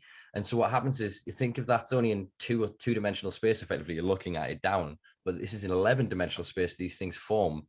Do you know what I mean? And so it then creates, your brain steps out of, as far as my experience with entheogenic compounds, the linear cycle of the way it works. You can have 2 hours in a minute, or you can, it really dramatically increases, what did Einstein call it? It's a time delay to what the fuck did he call it? Basically, like, so it's perception of time. Okay. There's a word that he used around discussing it, and it's just completely blanked my brain. Sorry about that, folks. But yes, then there is this increase of space, increase of power in the brain through interacting with these compounds. And we've seen, obviously, in recent years how microdosing can do this. And I've experienced of macrodosing. I took, and one day I'm going to do a full video on this. I've joked on it enough on the podcast, of my LSD experience one night where I was watching Austin Powers on DVD, and I ended up taking like 400 plus fucking UG. And I've been making canna caps all day, and every time I broke a cap, I ate the cap. And obviously, not really considering, as I came to know about things like cytochrome P450 and changing enzymes and absorption and stuff like that, I was completely fucked. And I managed to survive that night, quite a brutalistic, if not hilarious night. And I woke up the next day vegan, frankly. I saw animals. Animals were animals. Do you know what I mean? I walked in the supermarket, and that wasn't food. None of it was food. It was just boom. It was just, and I didn't choose that. The experience that I had kind of changed that. And it was such a powerful revelatory experience. I think that's what they're trying to co-opt. And that's what I was saying about the power of these things, in that I've seen bigoted, horrible, hateful men, homophobic men go over and like be cuddly and suddenly change their entire garden perception. I mean, MDMA is another drug that has an incredible effect on trauma, mitigating trauma and helping to heal individuals and allowing them to feel and experience and express themselves in a way that they have empathy and sympathy and love and acceptance for themselves like no other compound will do. So I think the absence of these things from human culture for the better part of a century, massively been to our detriment. And I think anyone that argues otherwise, all the evidence they will ever come up with is consequences of their prohibition, not their consumption. Yeah.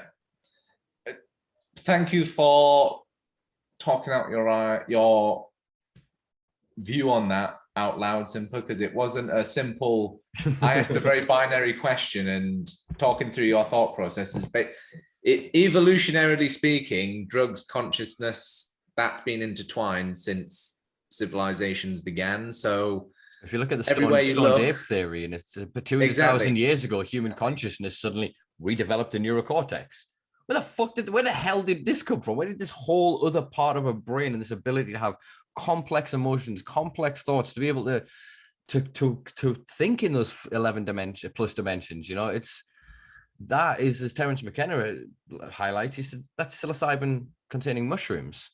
Do you know what I mean? And that's eventually, as we work through all these things, you then speak of the predominant tribes that use ayahuasca, and they speak of like, where did you get the knowledge? How did you come out of the millions of things around you? You got that and this, and you figured out MEO inhibitors before there was the science for this, before people had the words for this, the language for it. You guys somehow, and that's the plants. The key thing.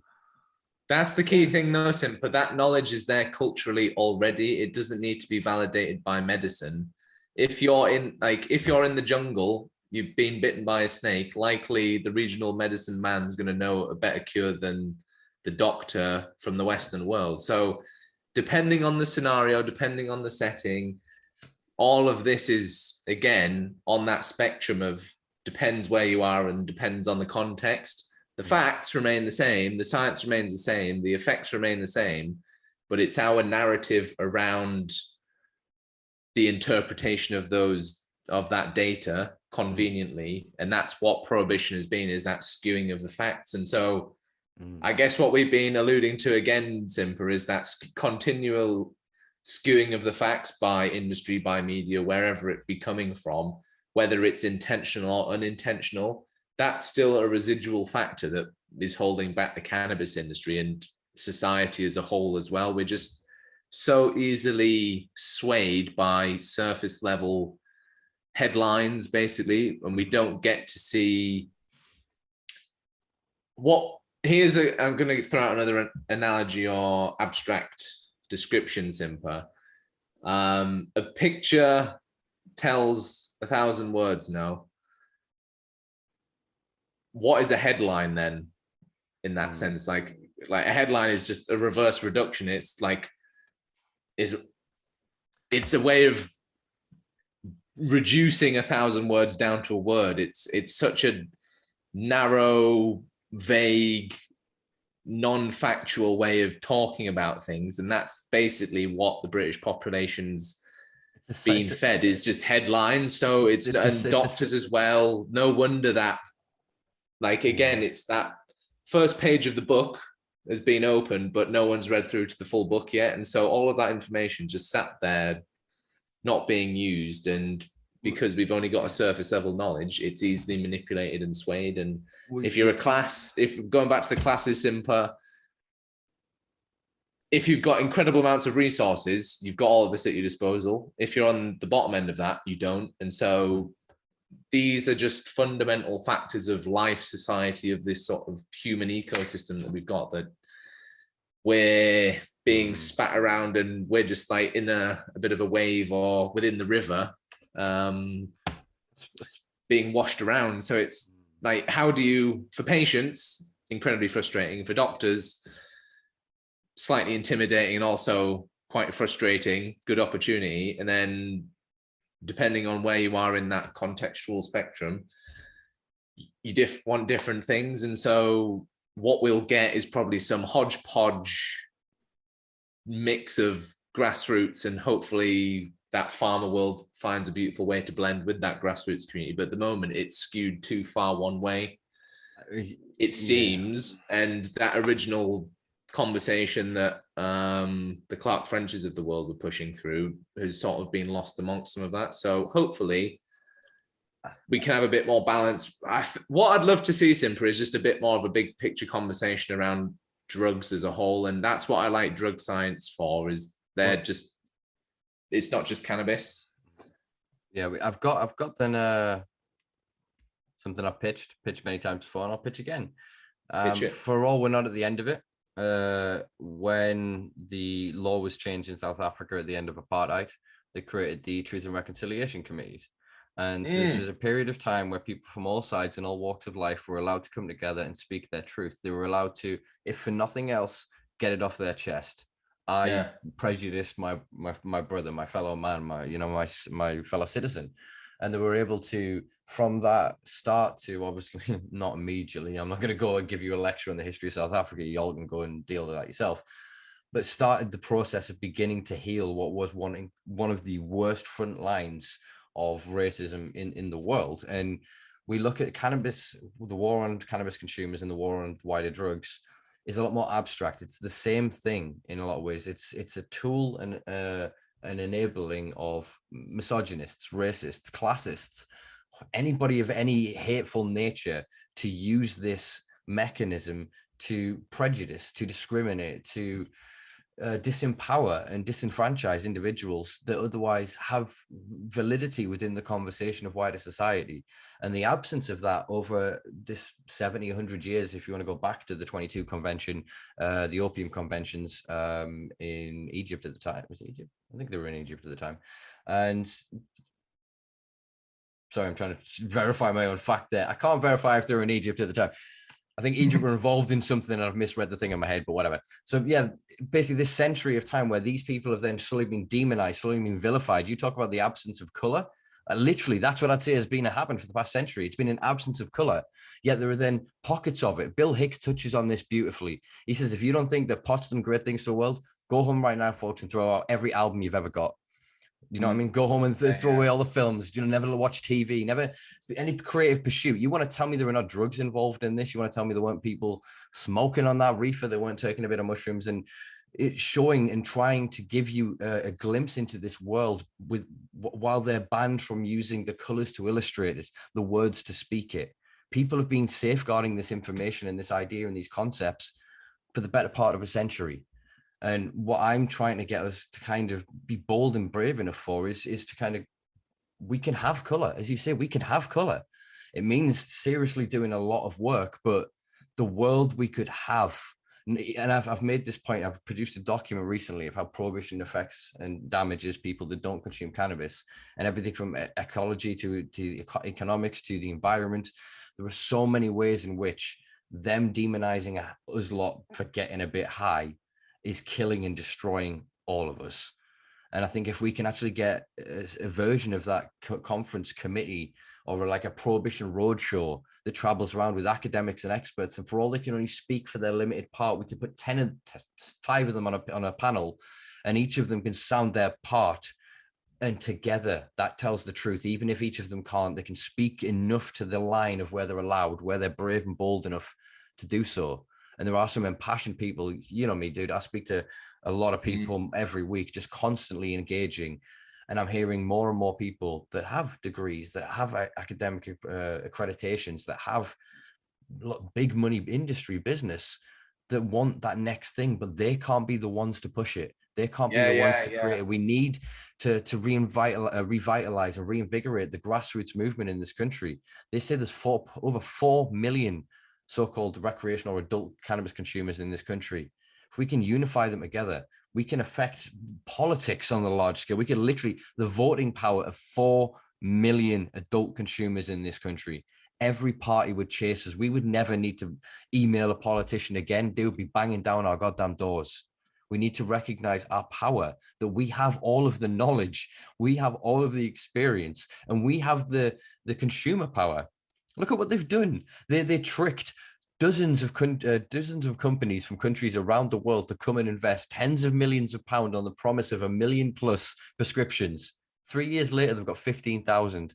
How many of them companies upped and left? How many of them have just circled around and gone, no, we'll go to the next thing. We'll go to the next one, on to the next country in Europe. Do you know what I mean? We can keep going these incremental steps, but we've got to think, what's that progress leading to? Where's that road going? Yeah, what is the goal? I'd much rather fight for 1 step and 1 inch than us to walk 20 miles to get back to that inch. And that's what we have to be mindful of. And I point this out again of who's profiting, who's got the licenses, who's got the right to grow these businesses. Again, I look at this and all I see, frankly, and no offense to any of y'all, and I know some of y'all I speak to, and so don't take this personally, very white, very affluent, very well-to-do. Do you know what I mean? They came from the legitimate industries. They came from banking. Some of them come from vaping. Some have come from agriculture and other large, respected, legal, lawful industries. Whereas then the people that are cannabis trying to get into that, the impediment that they're facing, the obstacle is their experience, their history, because they were criminal. Because I don't trust you. Oh, he's dangerous. Oh, this old weed. Or we can't associate with you. our brand to get damaged. We get all these, and it's keeping these groups separate I feel by design. And I think the only way for us to be allowed to have these conversations is if you deschedule cannabis. Then every conversation around it is lawful. Every action around it is lawful. Apart from, obviously, you couldn't then make cannabis into a weapon and kill somebody, because then that's a crime. There's still all of the other crimes that exist. Consumer protection laws. So if you sell bad cannabis, consumer protection laws. We don't need all of this other regulation. Put cannabis now where sugar is. Job done. Cannabis kills far less people than sugar. We know this. It's provable with the statistics. You know what I mean? It's not difficult in my mind. I know that seems really quite abstract and scary to some people, because again, there are the people that are going, but black, I've only just got used to black and white. What do you mean? Green, red? What's a yellow, pink, purple? Shut up. I don't do well. Too many. I can understand that being overstimulating. I understand that fear. But in the same way that some people, again, to go back to it, don't necessarily agree with the sexual proclivities or gender identities of certain individuals, they know that legally they can't prejudice them, or if they do, there is recompense, consequence. And that's all I want for drug consumers and for our culture that has existed for decades and will continue to exist for decades more, regardless of any change in the law. We're here, we're high, get used to it. I don't know if you've had George Charlton on the podcast, Simpa, but I love George. I need to get him back on again. Because fundamentally, if you see and look at how we treat people who use drugs, it's inhuman, really. And a lot of those people are using drugs because of what society's done to them in different ways and ways society's failed them. And the reason they've ended up on drugs is, what else do you do? That's the only solution for many. So some of the most vulnerable people are suffering as a result.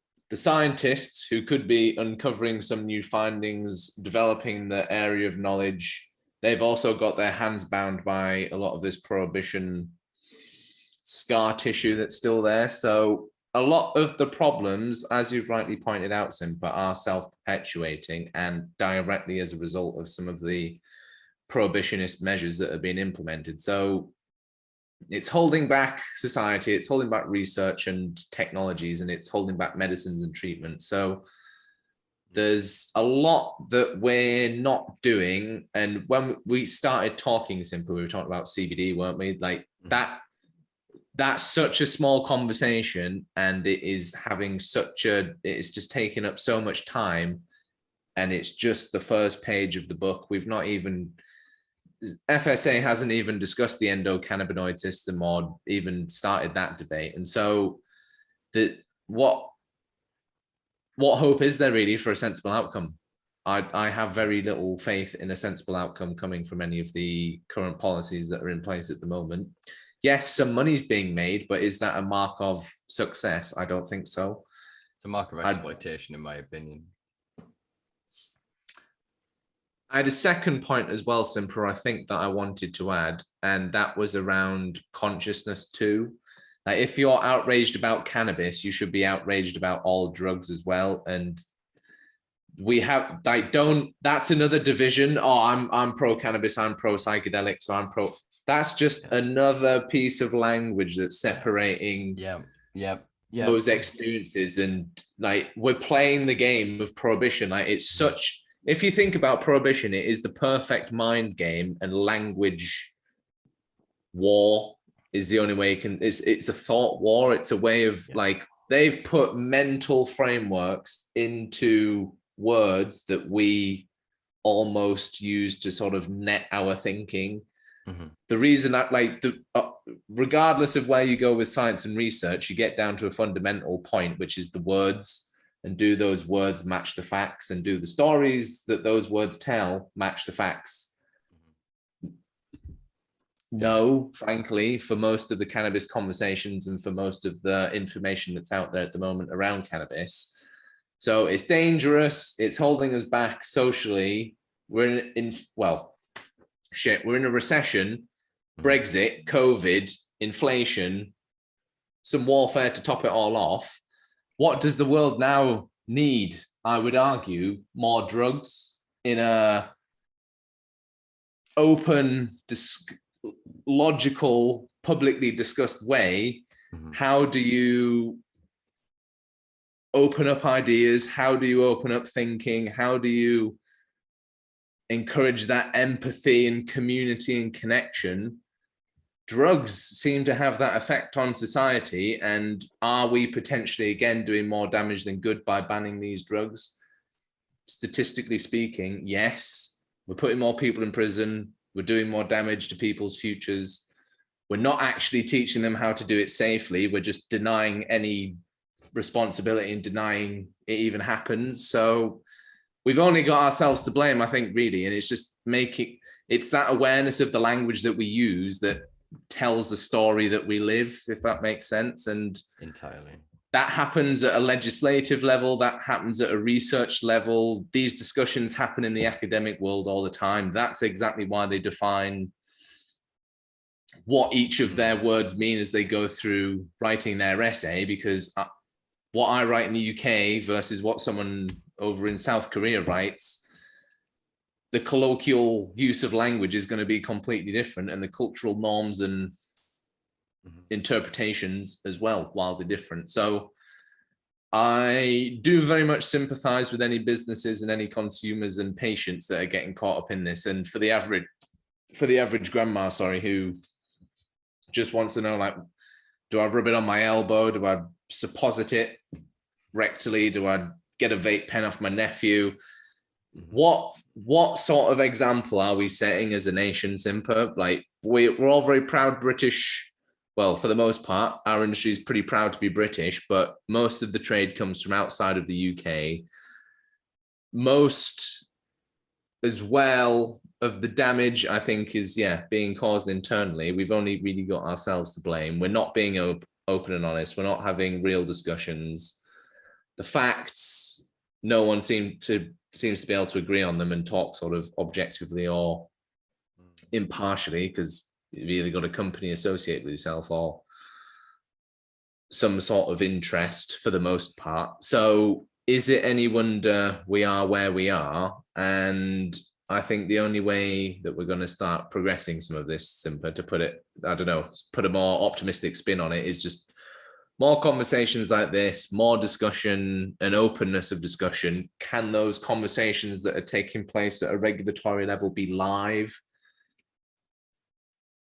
And obviously there'd be concerns about having live discussions around regulations, but why is everyone scared of the transparency as well? Because like you're saying too, Simpa, it creates a level playing field.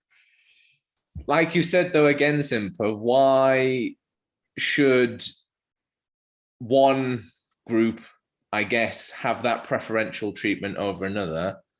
And why should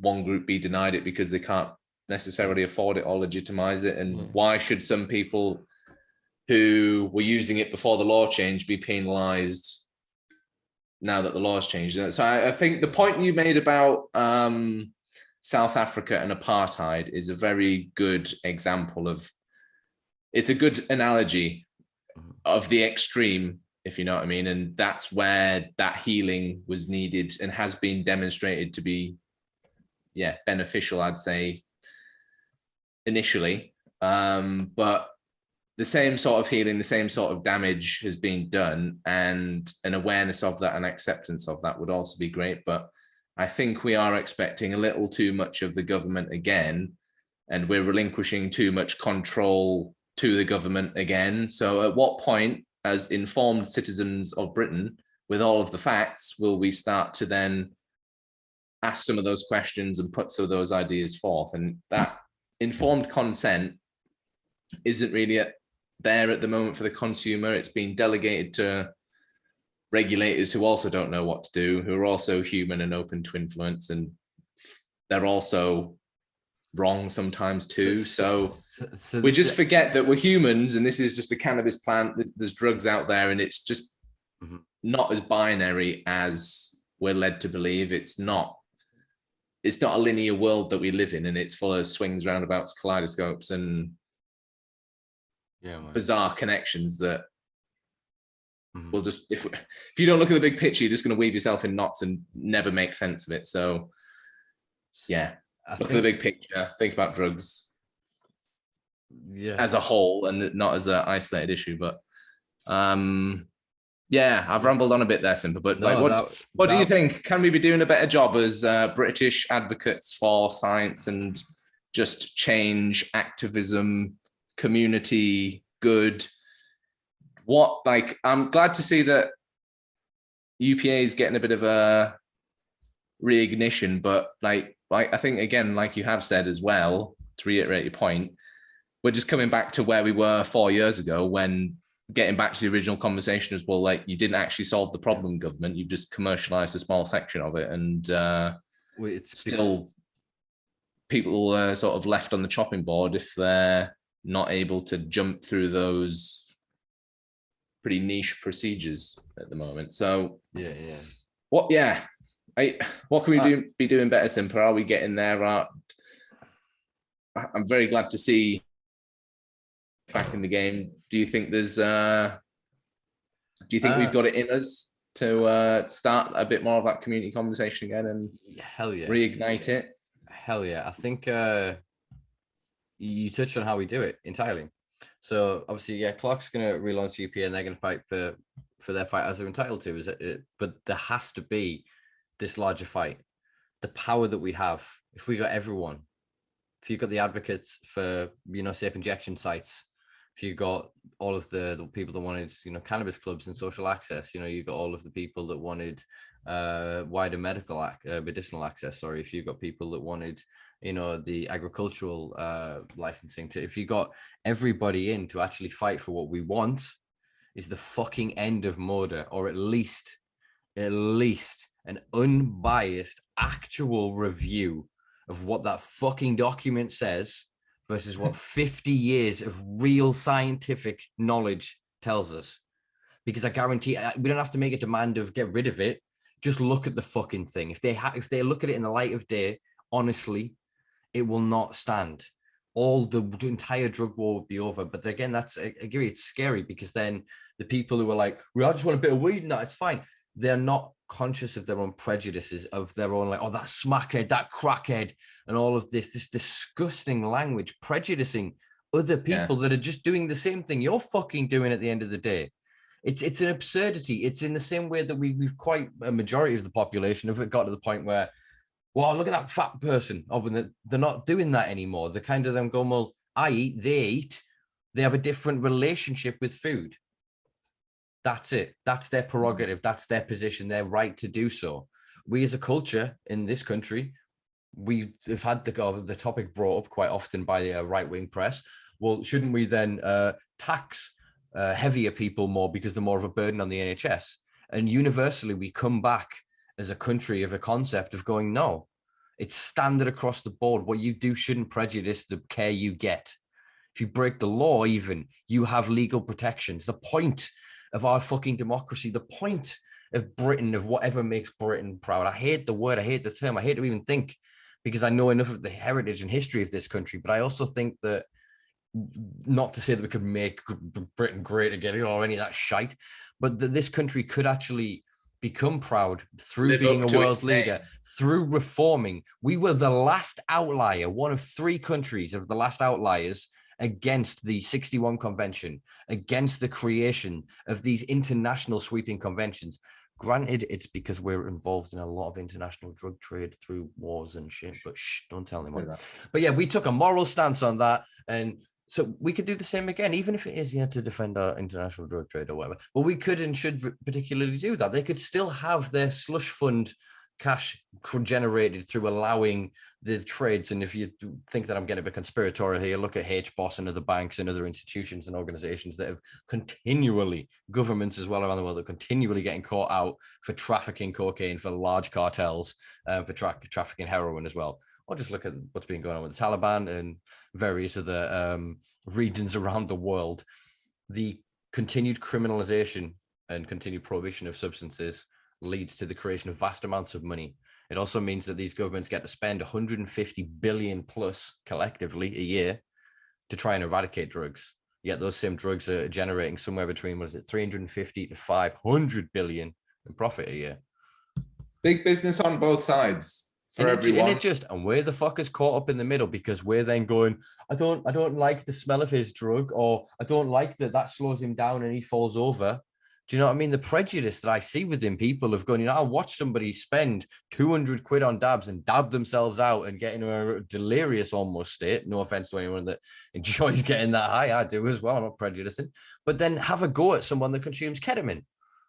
Yeah. You know what I mean? Yeah. But does it socially responsible? It isn't going to go like, I'm going to go sit in, I don't know, a fine music event, no, that's not right. What am I trying to say? Like an opera or something and take care. There's a setting for all subs. Although actually, I don't know. You do whatever you want, folks. Do whatever the fuck you want. My point is that still that people that are then consuming drugs, even people that are like myself, a caffeine addict, an open caffeine addict, I'm struggling with this. Cannabis, I can put it down for a couple of days and go, all right, whatever. You know what I mean? Caffeine, I get a couple of hours and I'm a bit like, oh. And then to the point is, a lot of my audience will attest to, I get hyperactive with it, or I'll get like, my heart starts going, I get really fidgety. Yet that's got no criminal consequence. That's got no issue. But then let's look at the legal supply of coffee. There's a lot of issues with fucking human slavery involved in coffee. Same with chocolate, another drug-containing commercial product that again has got issues with child labor attached to it. Yeah, we don't have those conversations. We have the nice Cadbury bunny jumping around on the screen. Do you know what I mean? We don't talk about Haribo and the relationship that we create between our kids and the reward paradigm for a drug in sugar. Do you know what I mean? It's a soft drug. It's the introductory drug. Haribo gets more people. Yeah, Haribo is more of a gateway than anything else in the world. And again, we don't have those conversations because, as you say, we're still using, I'll go a bit further, the language of the oppressor. Do you know what I mean? And my campaign now has been about not letting those same people that oppressed us, that called us villains, that called us criminals, that raided us at 4 a.m, dragged us out in the street in our underwear, destroyed families' lives, caused countless people to commit suicide, caused endless trauma and suffering and misery, to now be able to go, we were wrong, but so you can have this, but you're like £300 a month and this and why? I don't care about anything else or how the system works, but why should they be the ones to do this? Why? Morally, people, I'm getting slightly emotive here because I give a fuck. Seriously, can we have one question in the public sphere? That's what I want to see debated, Chris. Why would you allow that? I've been using the analogy recently of a domestic abuse. We've been having the shit kicked out of us by our partner and gaslighted by them going, these drugs are terrible. They'll ruin your life. They'll do this. They've had us in fear for decades. We've all of a sudden got brave and strong enough and gone, oh, well, no, I'm going to stand up for myself and get away from this. And then there's these authorities, institutions that are then supposed to protect us from our oppressor, but they've been corrupted by them. So it's that sweet talking man when the cops turn up and the woman's there with blood on her cheek or whatever. And the cops, they believe the man because he's, he knows how to talk his way out of it. And I feel that that's kind of the relationship we're in at the minute. And we need to find allies outside of drugs that see our suffering, that see the injustice, and that will stand with us. You don't have to consume drugs to stand with us. You don't have to have ever tried cannabis to be an ally. You don't have to have ever experienced MDMA or DMT or any of these things to understand that they have validity, that others experience value. Yeah, exactly. And that's what I want in this, is that wider conversation. I feel quite bad that I allowed people within the cannabis movement to silence me in some ways. When I did the documentary about LSD with the BBC, I got fucking flack from all sides going, you're diluting the campaign, you're going to set us back, you're muddying the waters, all of this stuff. And it took me a good about a year, maybe 6 months to a year to kind of just be like, but I'm right. And everyone that knows me enough knows I'm stubborn as shit. And so I just kept trying to figure it out. And now that's my point, is where I arrived, was that there is fundamentally no difference. You're right to go and drive through a McDonald's drive-through and get 40 burgers. Should be the same as anybody's right to go to a safe injection site. If even I'll go further, to be able to go and get the drugs and go home and inject and do whatever they want in their own safety and setting.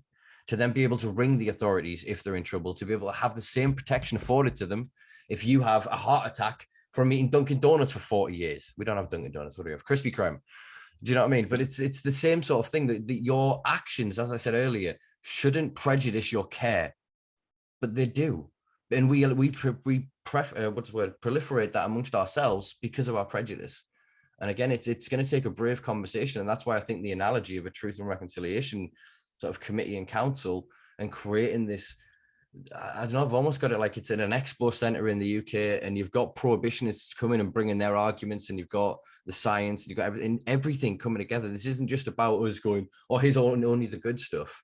We bring it all together, everything we have got right now today, and we discuss it openly and amicably, and we find the truth together, and we go forward hand in hand as brothers, as sisters, as whatever you choose to identify as in this world, as humans, to recognize the humanity in each other. That's all. That's all I want. That is the largest ask in this world. But fuck me, I'm willing to fight and die for that. Your passion is admirable, Simpa, and I do wish that the scientific community, and I know the scientific community shares your passion as well. We're just not great at getting out of the lab and sharing the facts and telling the story as well, if you know what I mean. We're very, I'm saying we, scientists typically have a hard time getting out of the lab and into the real world. And that's where I think scientists need to be at the moment, is getting into that real world and getting stuck into proper projects and big issues, societal issues that they know they can solve, they know they've got the information for, but they haven't yet gone out there and started having those conversations, I suppose, and getting stuck in, advocating for their own research. So, the facts are out there. And if anyone does have doubts about what Simpa's saying or about what we're discussing here, the research is pretty clear. Our prohibitionist view of drugs hasn't really worked. We've still got the highest death rates, overdose rates, worst health outcomes that we ever have. So at what point do we start taking another view? At what point do we start listening to some of the findings that the research community is presenting to us rather than rejecting those? And how can we allow a government to commission research and then reject the findings of that research because they don't like the results? Yeah. That's the real crux of the issue at the moment. We've got flat out factual denial from a government that doesn't seem to respect science, doesn't seem to value science, and is more worried about that professional appearance than the actual personal good and the personal benefits that could come from this for the wider society. So there's a lot of interest going on there. There's a lot of, and I guess the fundamental thing, Simpa, is that it's just human nature. We're jealous, poisonous, hate-filled creatures sometimes. Not everyone's this woke, next level human being. But like, that's whether you're a doctor, MP, politician, regulator, patient, we're all guilty of these prejudices, of these ignorances, of these parts of the human condition. And until we acknowledge that, until we start voicing some of that and having real conversations around some of these fundamental societal issues and human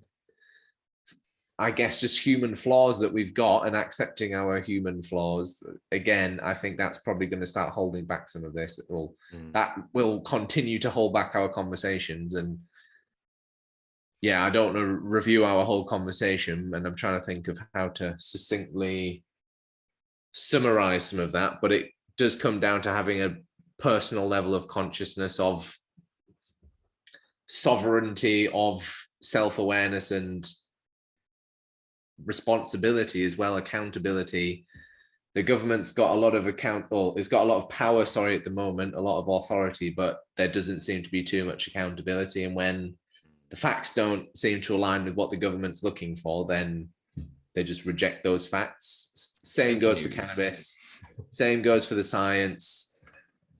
And it's a big issue at the moment in the scientific community. And you can see in the British Medical Journal, there's arguments all the time around the representation of just standard political industry, geopolitical topics, and that interaction between the science community, I guess the governmental, political community, and the industry, that is a fire pit, really, of opinions, and where the worst parts of human nature, I think, do exhibit themselves. So there's the positives and the negatives in that environment, but for the most part, I think we're at the moment holding ourselves back, shooting ourselves in the foot quite massively, and forgetting that we are all human. We all do have private personal opinions, and that's okay. We're not just all professional robots that are infallible,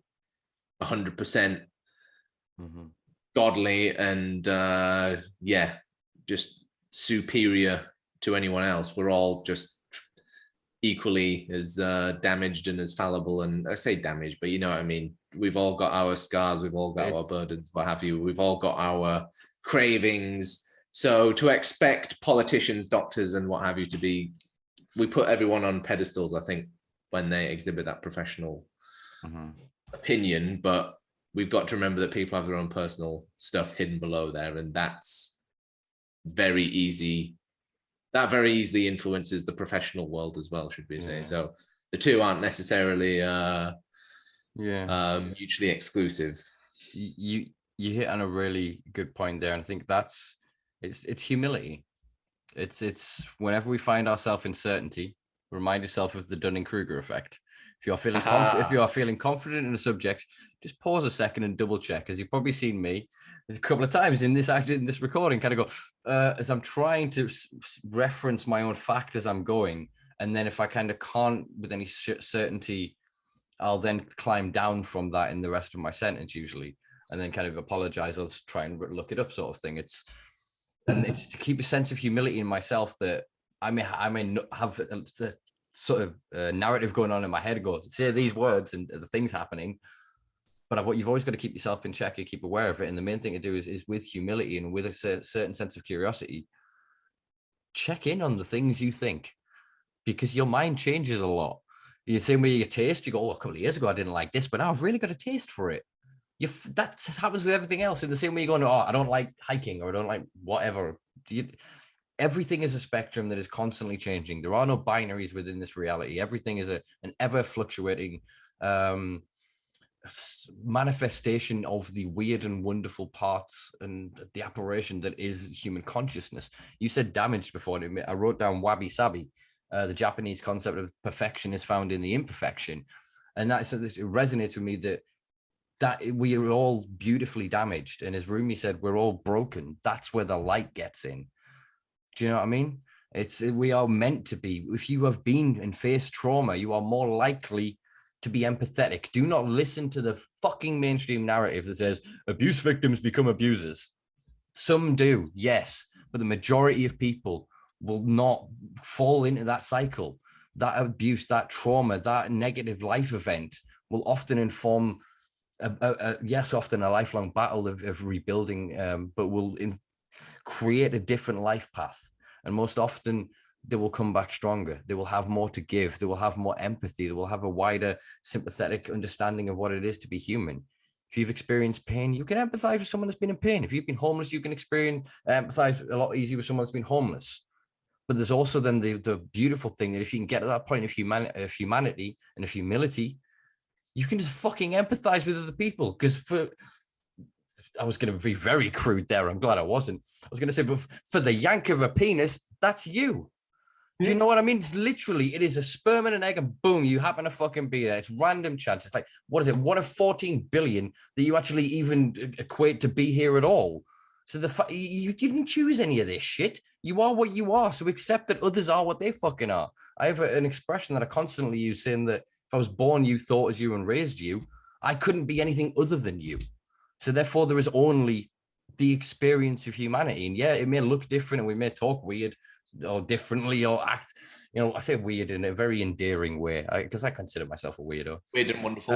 Yeah, exactly. But once you recognize that is the point of this.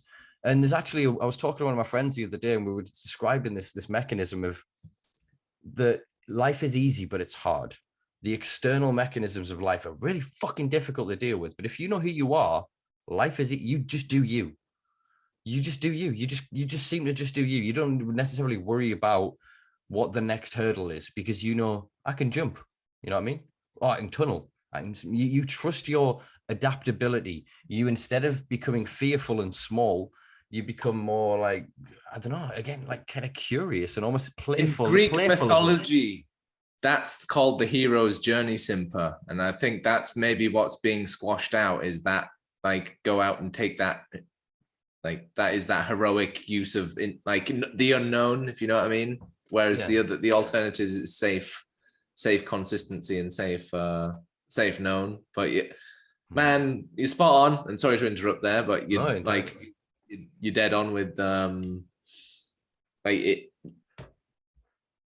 it's a very philosophical conversation fundamentally, irrespective of all of the facts. People's philosophies really do dictate their actions, I guess, in this industry and the perspective that everyone's got. So I guess all we can do is appreciate the mix of all sides. And again, I'd like to just, if all the information was there, I think everyone would get and end up on the same page, basically. And I just don't think that has all been laid out properly. And like you say, that whether it's right or wrong, everyone get it off your chest in the cannabis industry, say whatever you want, and let's go back and just sort it out, basically. So I think that's what we do, Simpa. Yeah. That's our action point for the that's exactly, everyone says that we're all fighting for the same thing, we're all looking for the same ends. Yeah, if you standardize that language, so we're all saying the same thing, and you give all the same education and information, you're not collecting it, correlating it, and selling it in giant data sets, not to name any individual organizations out there that are kind of exploiting the masses with that. But I think that immediately you separate the two groups. There's the people who go, oh, fuck yeah, of course, yeah, and almost excitedly go forward. And then there's the people and panic about it because they don't want the truth. They want control. They want profit. They want the continuation of, as I'm describing, the most pernicious parts of prohibition. It's class control, social control, the ability to raid homes at will, the ability to suddenly, a celebrity gets in trouble, just chuck in some drugs there. You know what I mean? We can discredit them and get them out of the way. It keeps that tool in play. Whereas I think that, if we get to the true point of education, that, there'll still be individual biases, but then if we can, again, with humility, come to a point of mutual respect in disagreeing, we can say, well, that's what the science is. Your opinion is your opinion, but that is the science. That's where we have to get back to with reality is objective science that isn't politicized, that isn't opinionated. Do you know what I mean? That isn't a populist. It's factual. So I think that's a good action point, is to, as we say, work on the standardization of terminology, and to continue, I guess, what we both do privately and professionally, try to get everyone into the tent to have that conversation metaphorically. But then I think actually we should really look at physically for getting an event together where you have, I don't know, even like prison guard unions, police officers, you've got teachers, healthcare work, everyone, environmentalists, everyone that has got a stake in this, whether they know it or not, should be brought together. So then we can educate them. So the people going, well, I'm fighting for climate justice. Well, how can you fucking fight for climate justice without cannabis? According to Jack Herer, it's somewhere like 20 to 25% of the world prior to the 20th century would have been covered in cannabis and cannabis type wild subspecies. And then there was this mass global eradication. There's some real interesting shit in that old, what's it called? Emperor Wears No Clothes. But there isn't a conversation, like I said, about climate justice. It's the same as I said, there's no class justice without cannabis justice. You want to talk about like safer energy for the future. Again, there is no conversation without cannabis. If you don't want to look at cannabis supercapacitors like from graphene, we want to talk about biofuels. If you follow Formula One, by I think it's 2026, they want to be to 100% biofuels. What do you think they're going to be looking at when Ukraine is suddenly meant that sunflower oil is going to disappear from the world? Do you know what I mean? We are looking at other oils. Rapeseed is currently becoming more popular. Again, I'm just saying that my speculation is we're going to get Henry Ford's vision. Granted, a century too late, probably a couple of degrees atmospherically too late. But I think that the will and some will create that biofueled industry. using cannabis, and that's where you'll see cannabis. That'll be what cannabis is for biomass to produce into fuels, whereas the floral things will not have. Smoking cannabis and growing a plant at home, that will always, I think, in their ideal version, if we separate these people, Can't stop that. You can deny it happens, you can pretend it doesn't happen, but yeah, I think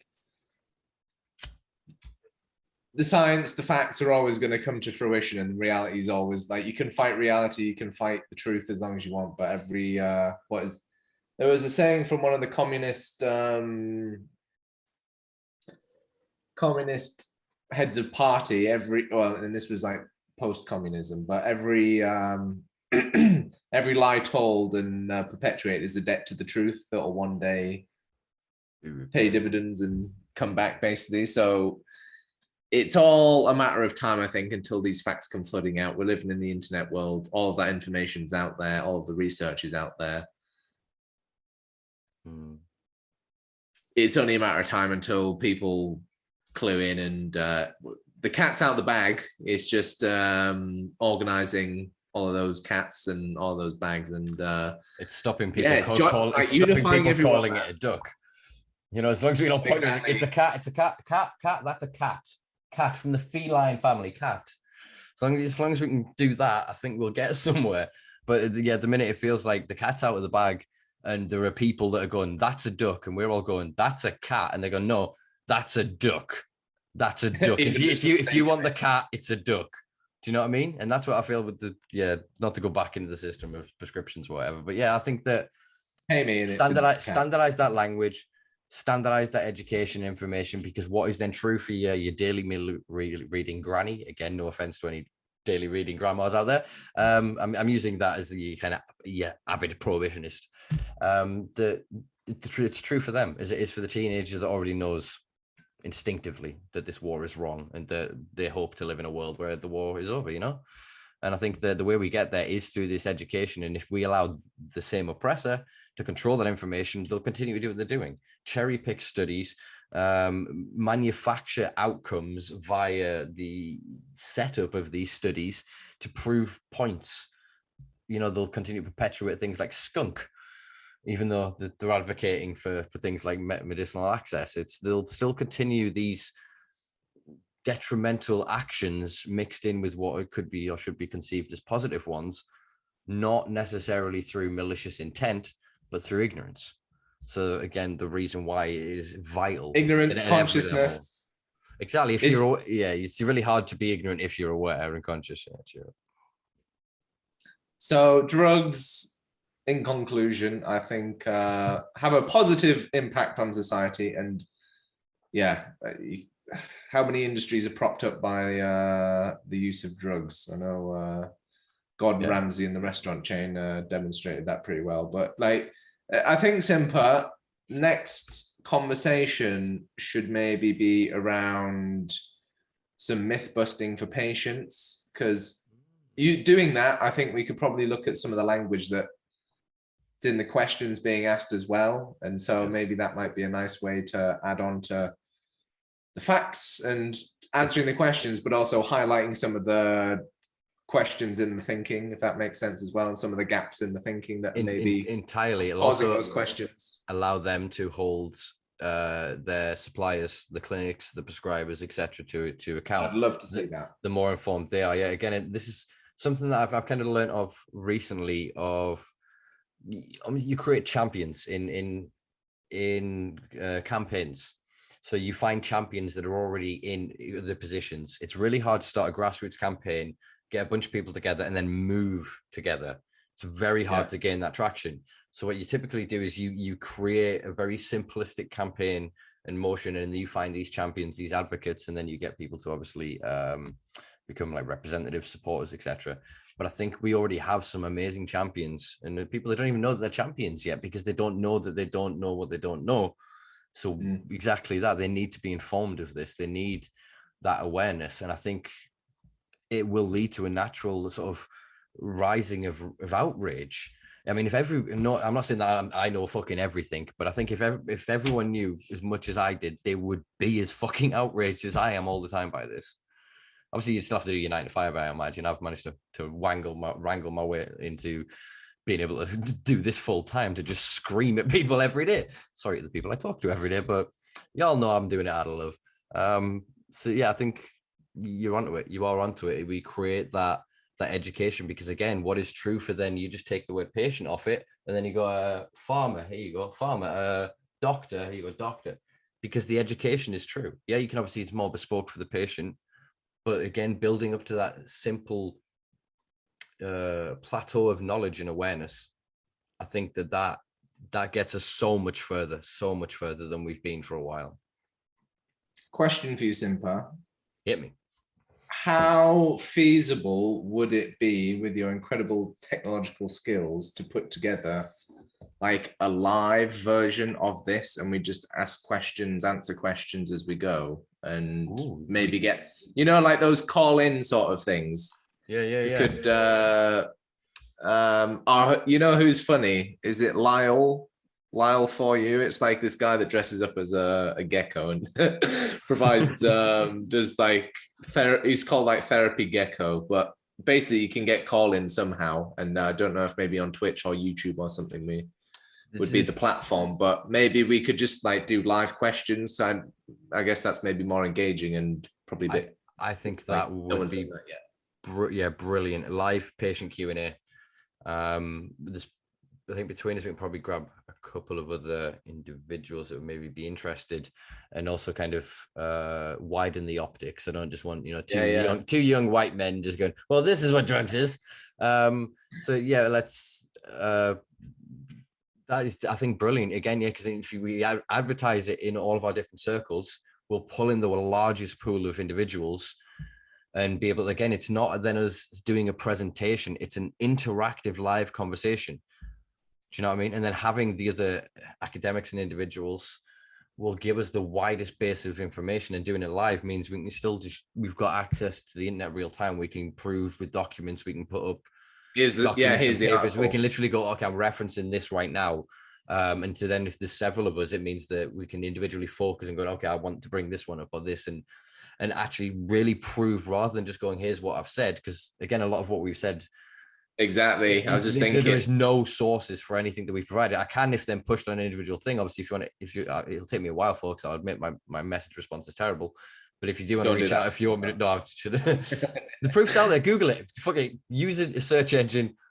Go do some research. The only thing I'm not confident about is Egypt in the 1922. I think Egypt were actually one of the delegations that put in an objection, and that's where my brain's got it from. But I can't think which country it was located in. So that's the only thing I'm unsure of about the entirety of this nearly 2.5 hour conversation.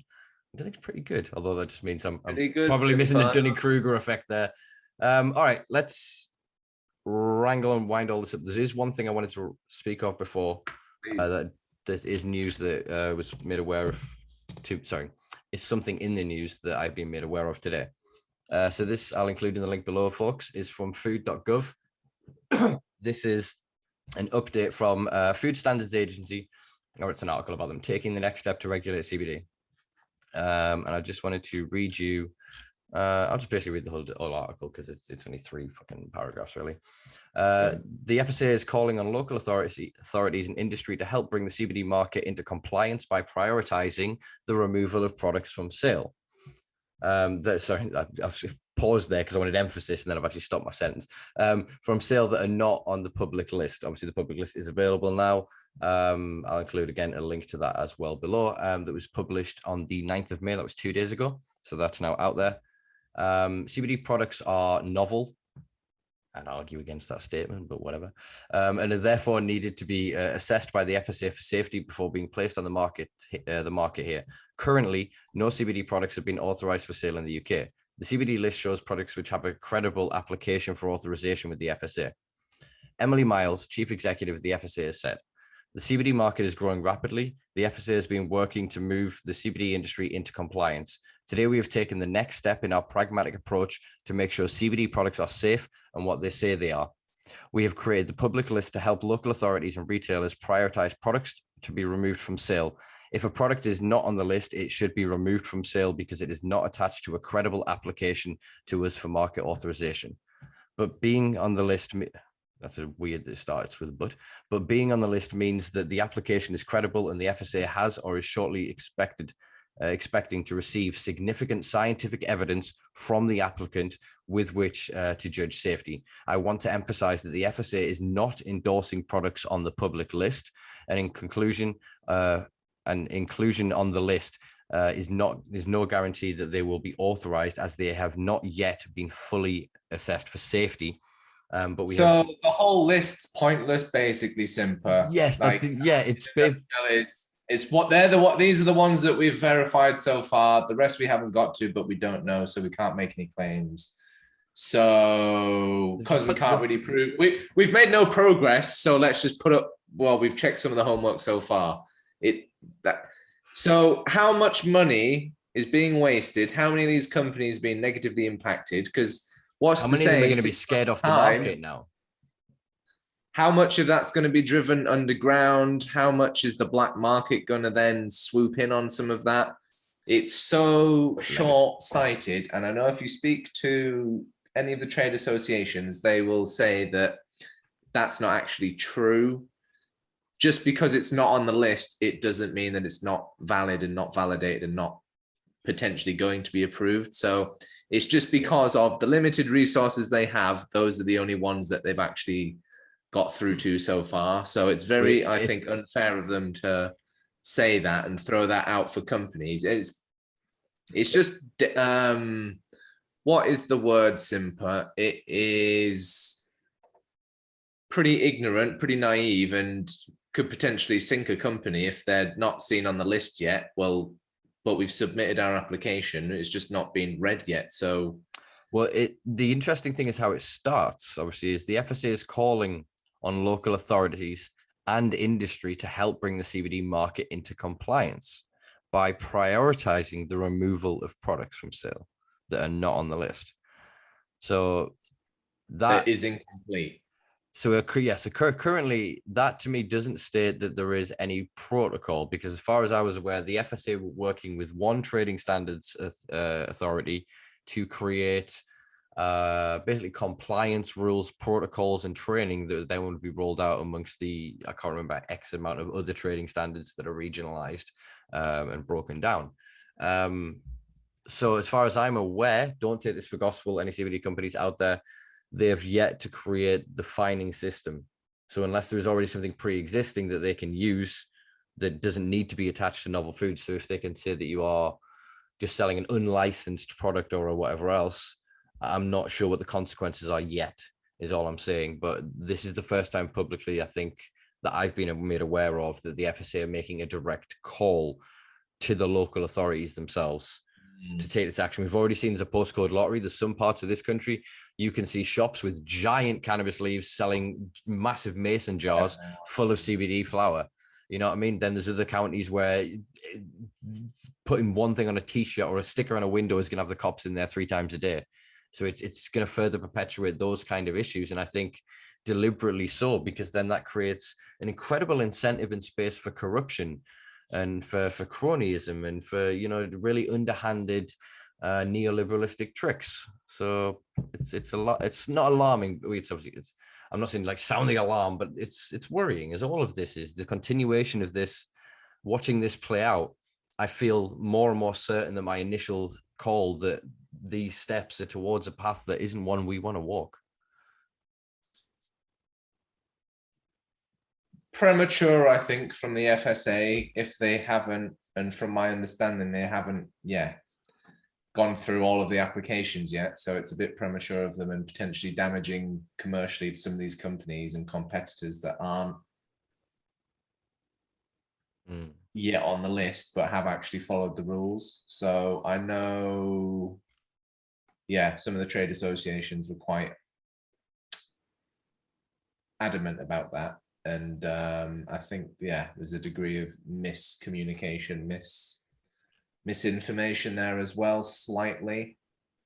A great example, though, Simpa, of all of the hearsay and fallacies and just human errors that go around all of this. And like that, for me, is the whole public, like the whole mention of that article and the whole announcement just seems pretty premature and like it doesn't really deliver anything valid. If anything, it makes the whole problem more confusing. All they've done is confuse things further, in my eyes.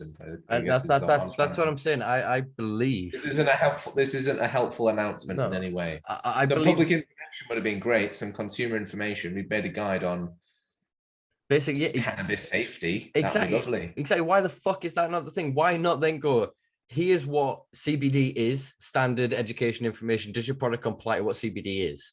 Is it meet CBD? Yeah. Then it's a CBD product. Fucking end of. It's an absurdity, the way that they're going around this and these strangleholds and these legislative bottlenecks that they're putting in place for licensing and regulation it's absurd. It is beyond absurd when you look at it. And again, there's 5,981 pages in this product list with what's that, like 12 a page, 10 a page. What's that, 59,000? If it's 10 a page. That's am I doing my math right? I'm sure my weakness is there. But yeah, that's a hell of a lot of product, but it's scrolling through them. It's page after page of the same manufacturers.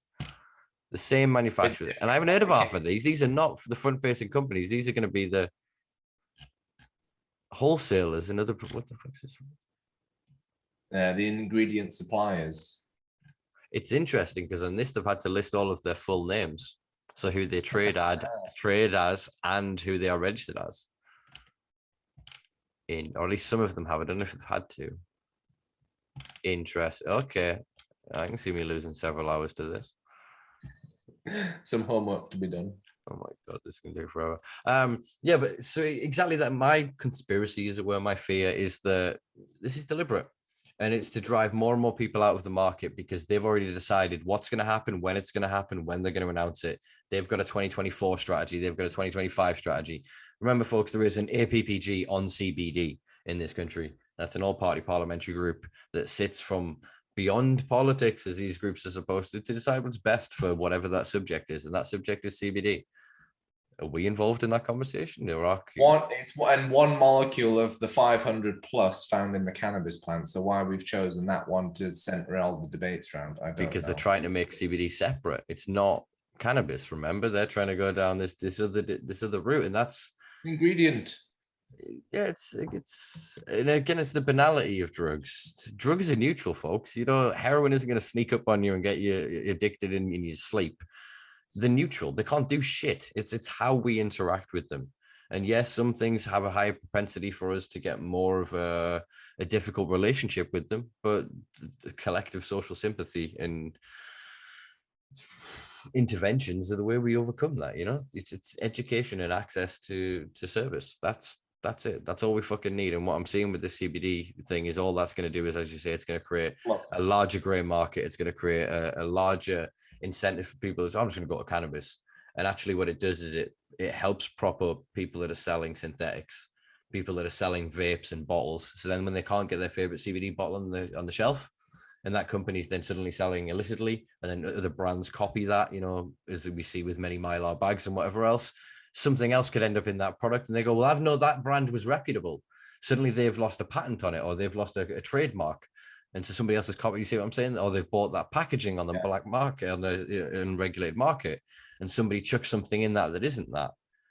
We see this all the time with shit. This is what we're seeing with edibles killing people in this country. It is not cannabis that's doing it. It is the chemistry that exists as a consequence of the criminalization of cannabis that is causing this.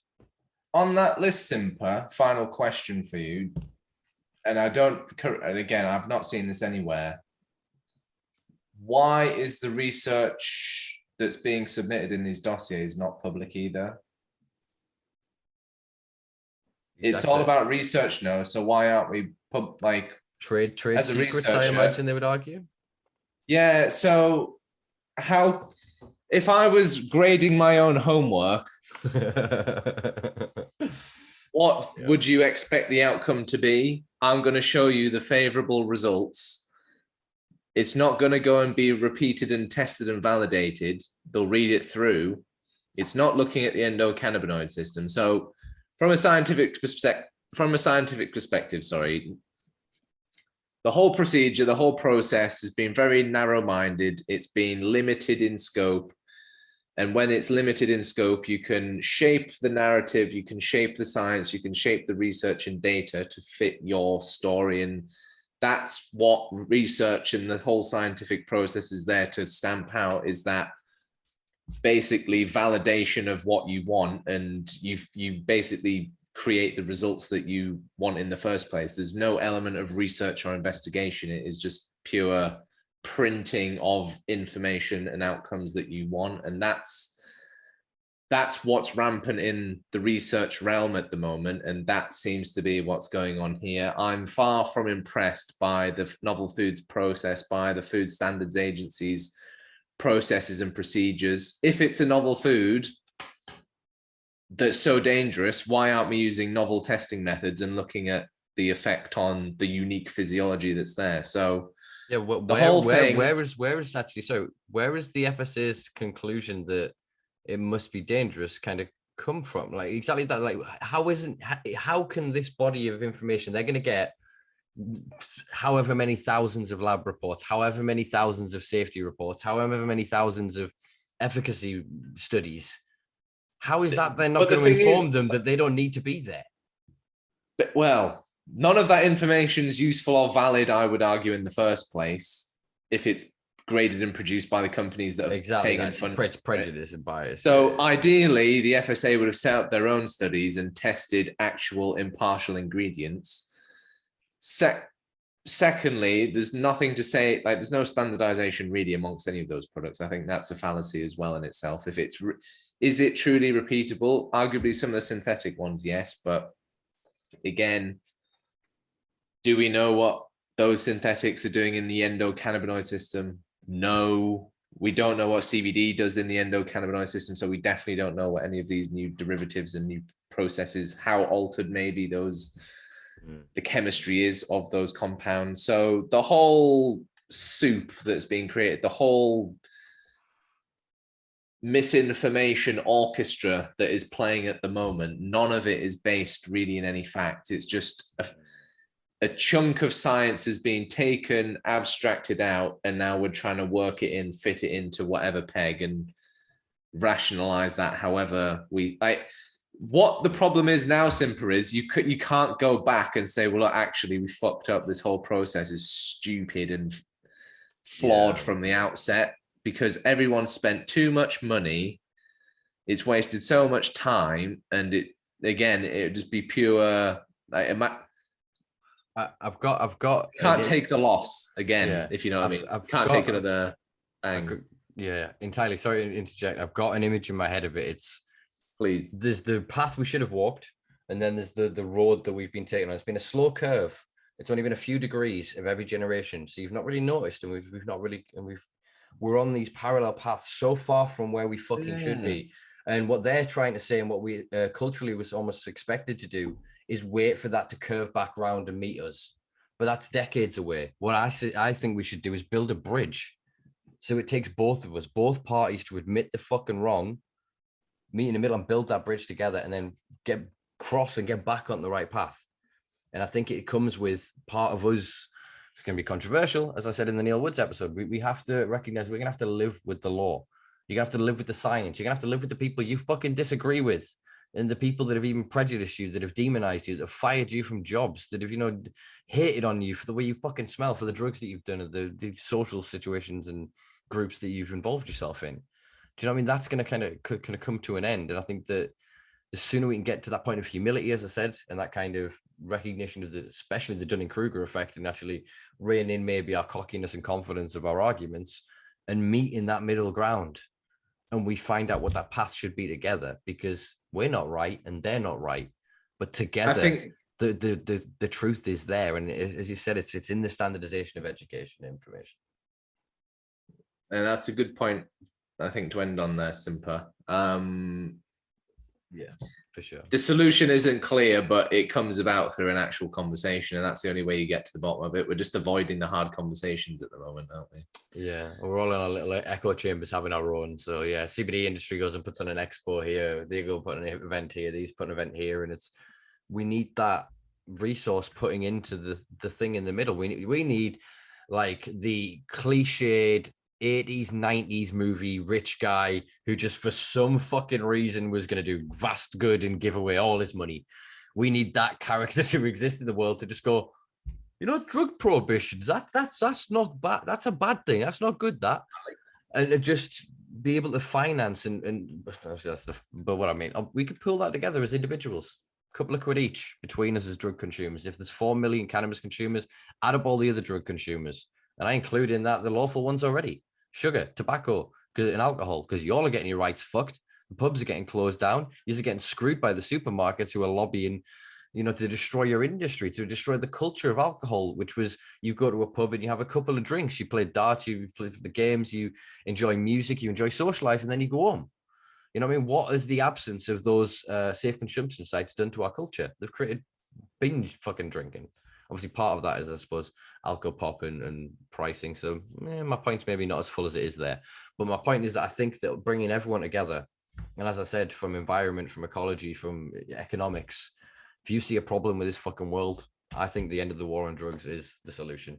Call me an idealist, but let's have a chat. Let's get together. Let's have a conference. Prove me wrong.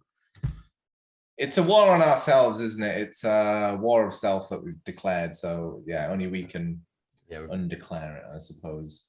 Exactly. And I think this may be our most liberal conversation so far, Simpa. I don't think there's been any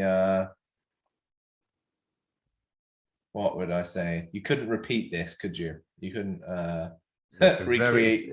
Very, very off the cuff. And this is why I enjoy chatting with you. And again, it's from your scientific background, and you've gone and done the accreditation, you've gone and done the study, you've worked with a lot of people over the years. And for us to then, you know, come together and this point in time as we have over the past couple of years and continue to have these conversations and have such shared kind of ideals and aspirations, it gives me great comfort. And I think it also does good to show others that not all the academics are bad, not all the business people are bad, not all the people in those. That's what I'm really trying to do with this podcast, is give an opportunity for people to, as you said, talk beyond that personal, private, professional self to the private self. And I think this conversation has highlighted that wonderfully. So thank you for taking the time, man.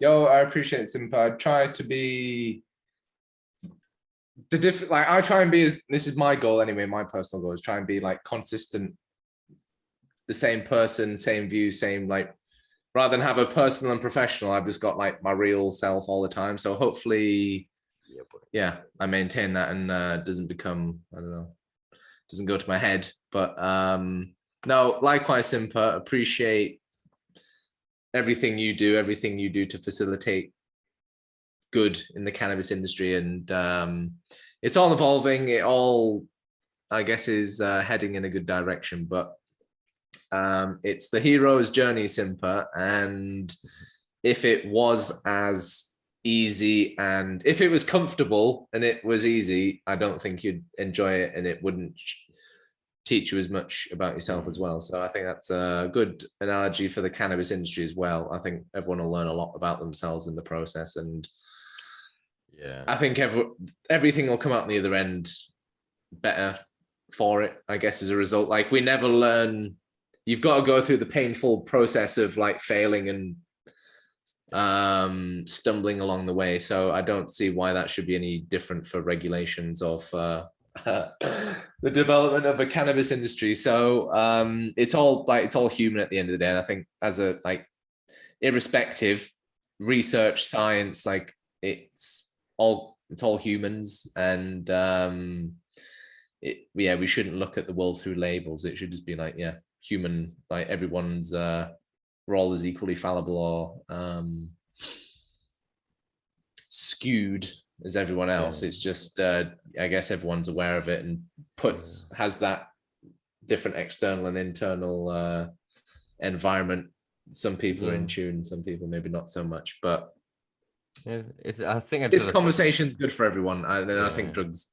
I want to make one last point that just came across. It's almost the recognition that you are not your body. Yeah, exactly. If you can recognize that, then you look at the other person and go that you're not female, you're not whatever your gender or your identity, you're not your race or your nationality, your ethnic. You are that. You're human, and that's the Awareness. meat suit you're wearing. And I think if humanity could get to that fucking point, that's what I mean by humanizing the other, is seeing beyond that. Yes, they're useful in terms of being able to categorize and to be able to communicate and to conceptualize. But when dealing with another person, when you are truly there with another person, it's a talking thing, talking with a thing. It's like, it's an abstract thing. This bodies are just there almost. Do you know what I mean? We'll probably maybe cut this simple, but I do want to make this point. We mentioned earlier on that we're two white dudes having this conversation. I think people would see past us being just two white dudes here. We're all just thinking machines at the end of the day, different colored thinking machines, different smelling thinking machines, different structured and differently dressed thinking machines. But ultimately, we've all got a little squishy set of brain cells in here. And that's, I think, really what we can all unify around, is like, we all free thought, using the brain, being able to express yourself and have these open communications and have these connections. So I think that's universal. The science is universal. All of this is sort of universal in a way. So that would be my, I guess, conclusive point, but also probably could have articulated it a bit better. But no, I think you hit the nail on the head there, man. But yeah, dude, let's do another one soon. We won't leave it 70 episodes, and I need to interview you next as well, Simpa, and do an exchange. But if we can work out a live show of sorts, I think that would be super cool and pretty next level, and definitely well on the way to innovation at some point as well. So let's try and orchestrate that. But for sure. Make sure to follow Simpa. Make sure to share his podcast. Make sure to give it some love and circulate some of the ideas and conversations that Simpa and his guests share as well. So yeah, love what you do, Simpa. Big respect from all of the team at GCS. And like, science is nothing without debate and conversation and discussion and real world problems to solve. So if anyone does need help, anyone is having problems, that's what we're here for, basically. Businesses, patients, consumers, politicians alike, use and abusers. But thank you so much, Simpa. Super conversation. Very much enjoyed it. We do get quite philosophical, don't we? And abstract. I think we're both artists, really, at heart, deep down. We remember that there are colors, brother, and I think it's something in the spirit and the people that color palette. Yeah, some people just remember. We intrinsically remember that the other world exists, almost, that there is this parallel reality we can step in. And and conversations like this help us remember that the switch is through consciousness. You don't have to change from that reality to the other. It's, you embody it. And when enough of us do, we move mountains, we divert seas, we transcend the stratosphere. It's amazing what human ingenuity and creativity can do when pulled together. So in some small way, I think we've helped in that. So yeah, Chris, been a pleasure, been an absolute pleasure. I will obviously include links below to GCS and to quite a few of the things we've discussed this evening, folks, for this nearly 3-hour podcast. Thank you very much for sticking with us. If you have, even if you've done this in about 3-day chunks, I understand that. There's a hell of a lot of content here to go over. You've got at the end of it. Go outside, enjoy your day, folks, or whatever you're getting up to. But before you do, please do, give us a quick like, share, subscribe. Give us a little rating if you're listening to us on Apple, Google podcasts. It does help us get boosted up at the minute, because I've left words like cannabis in my bio at the minute.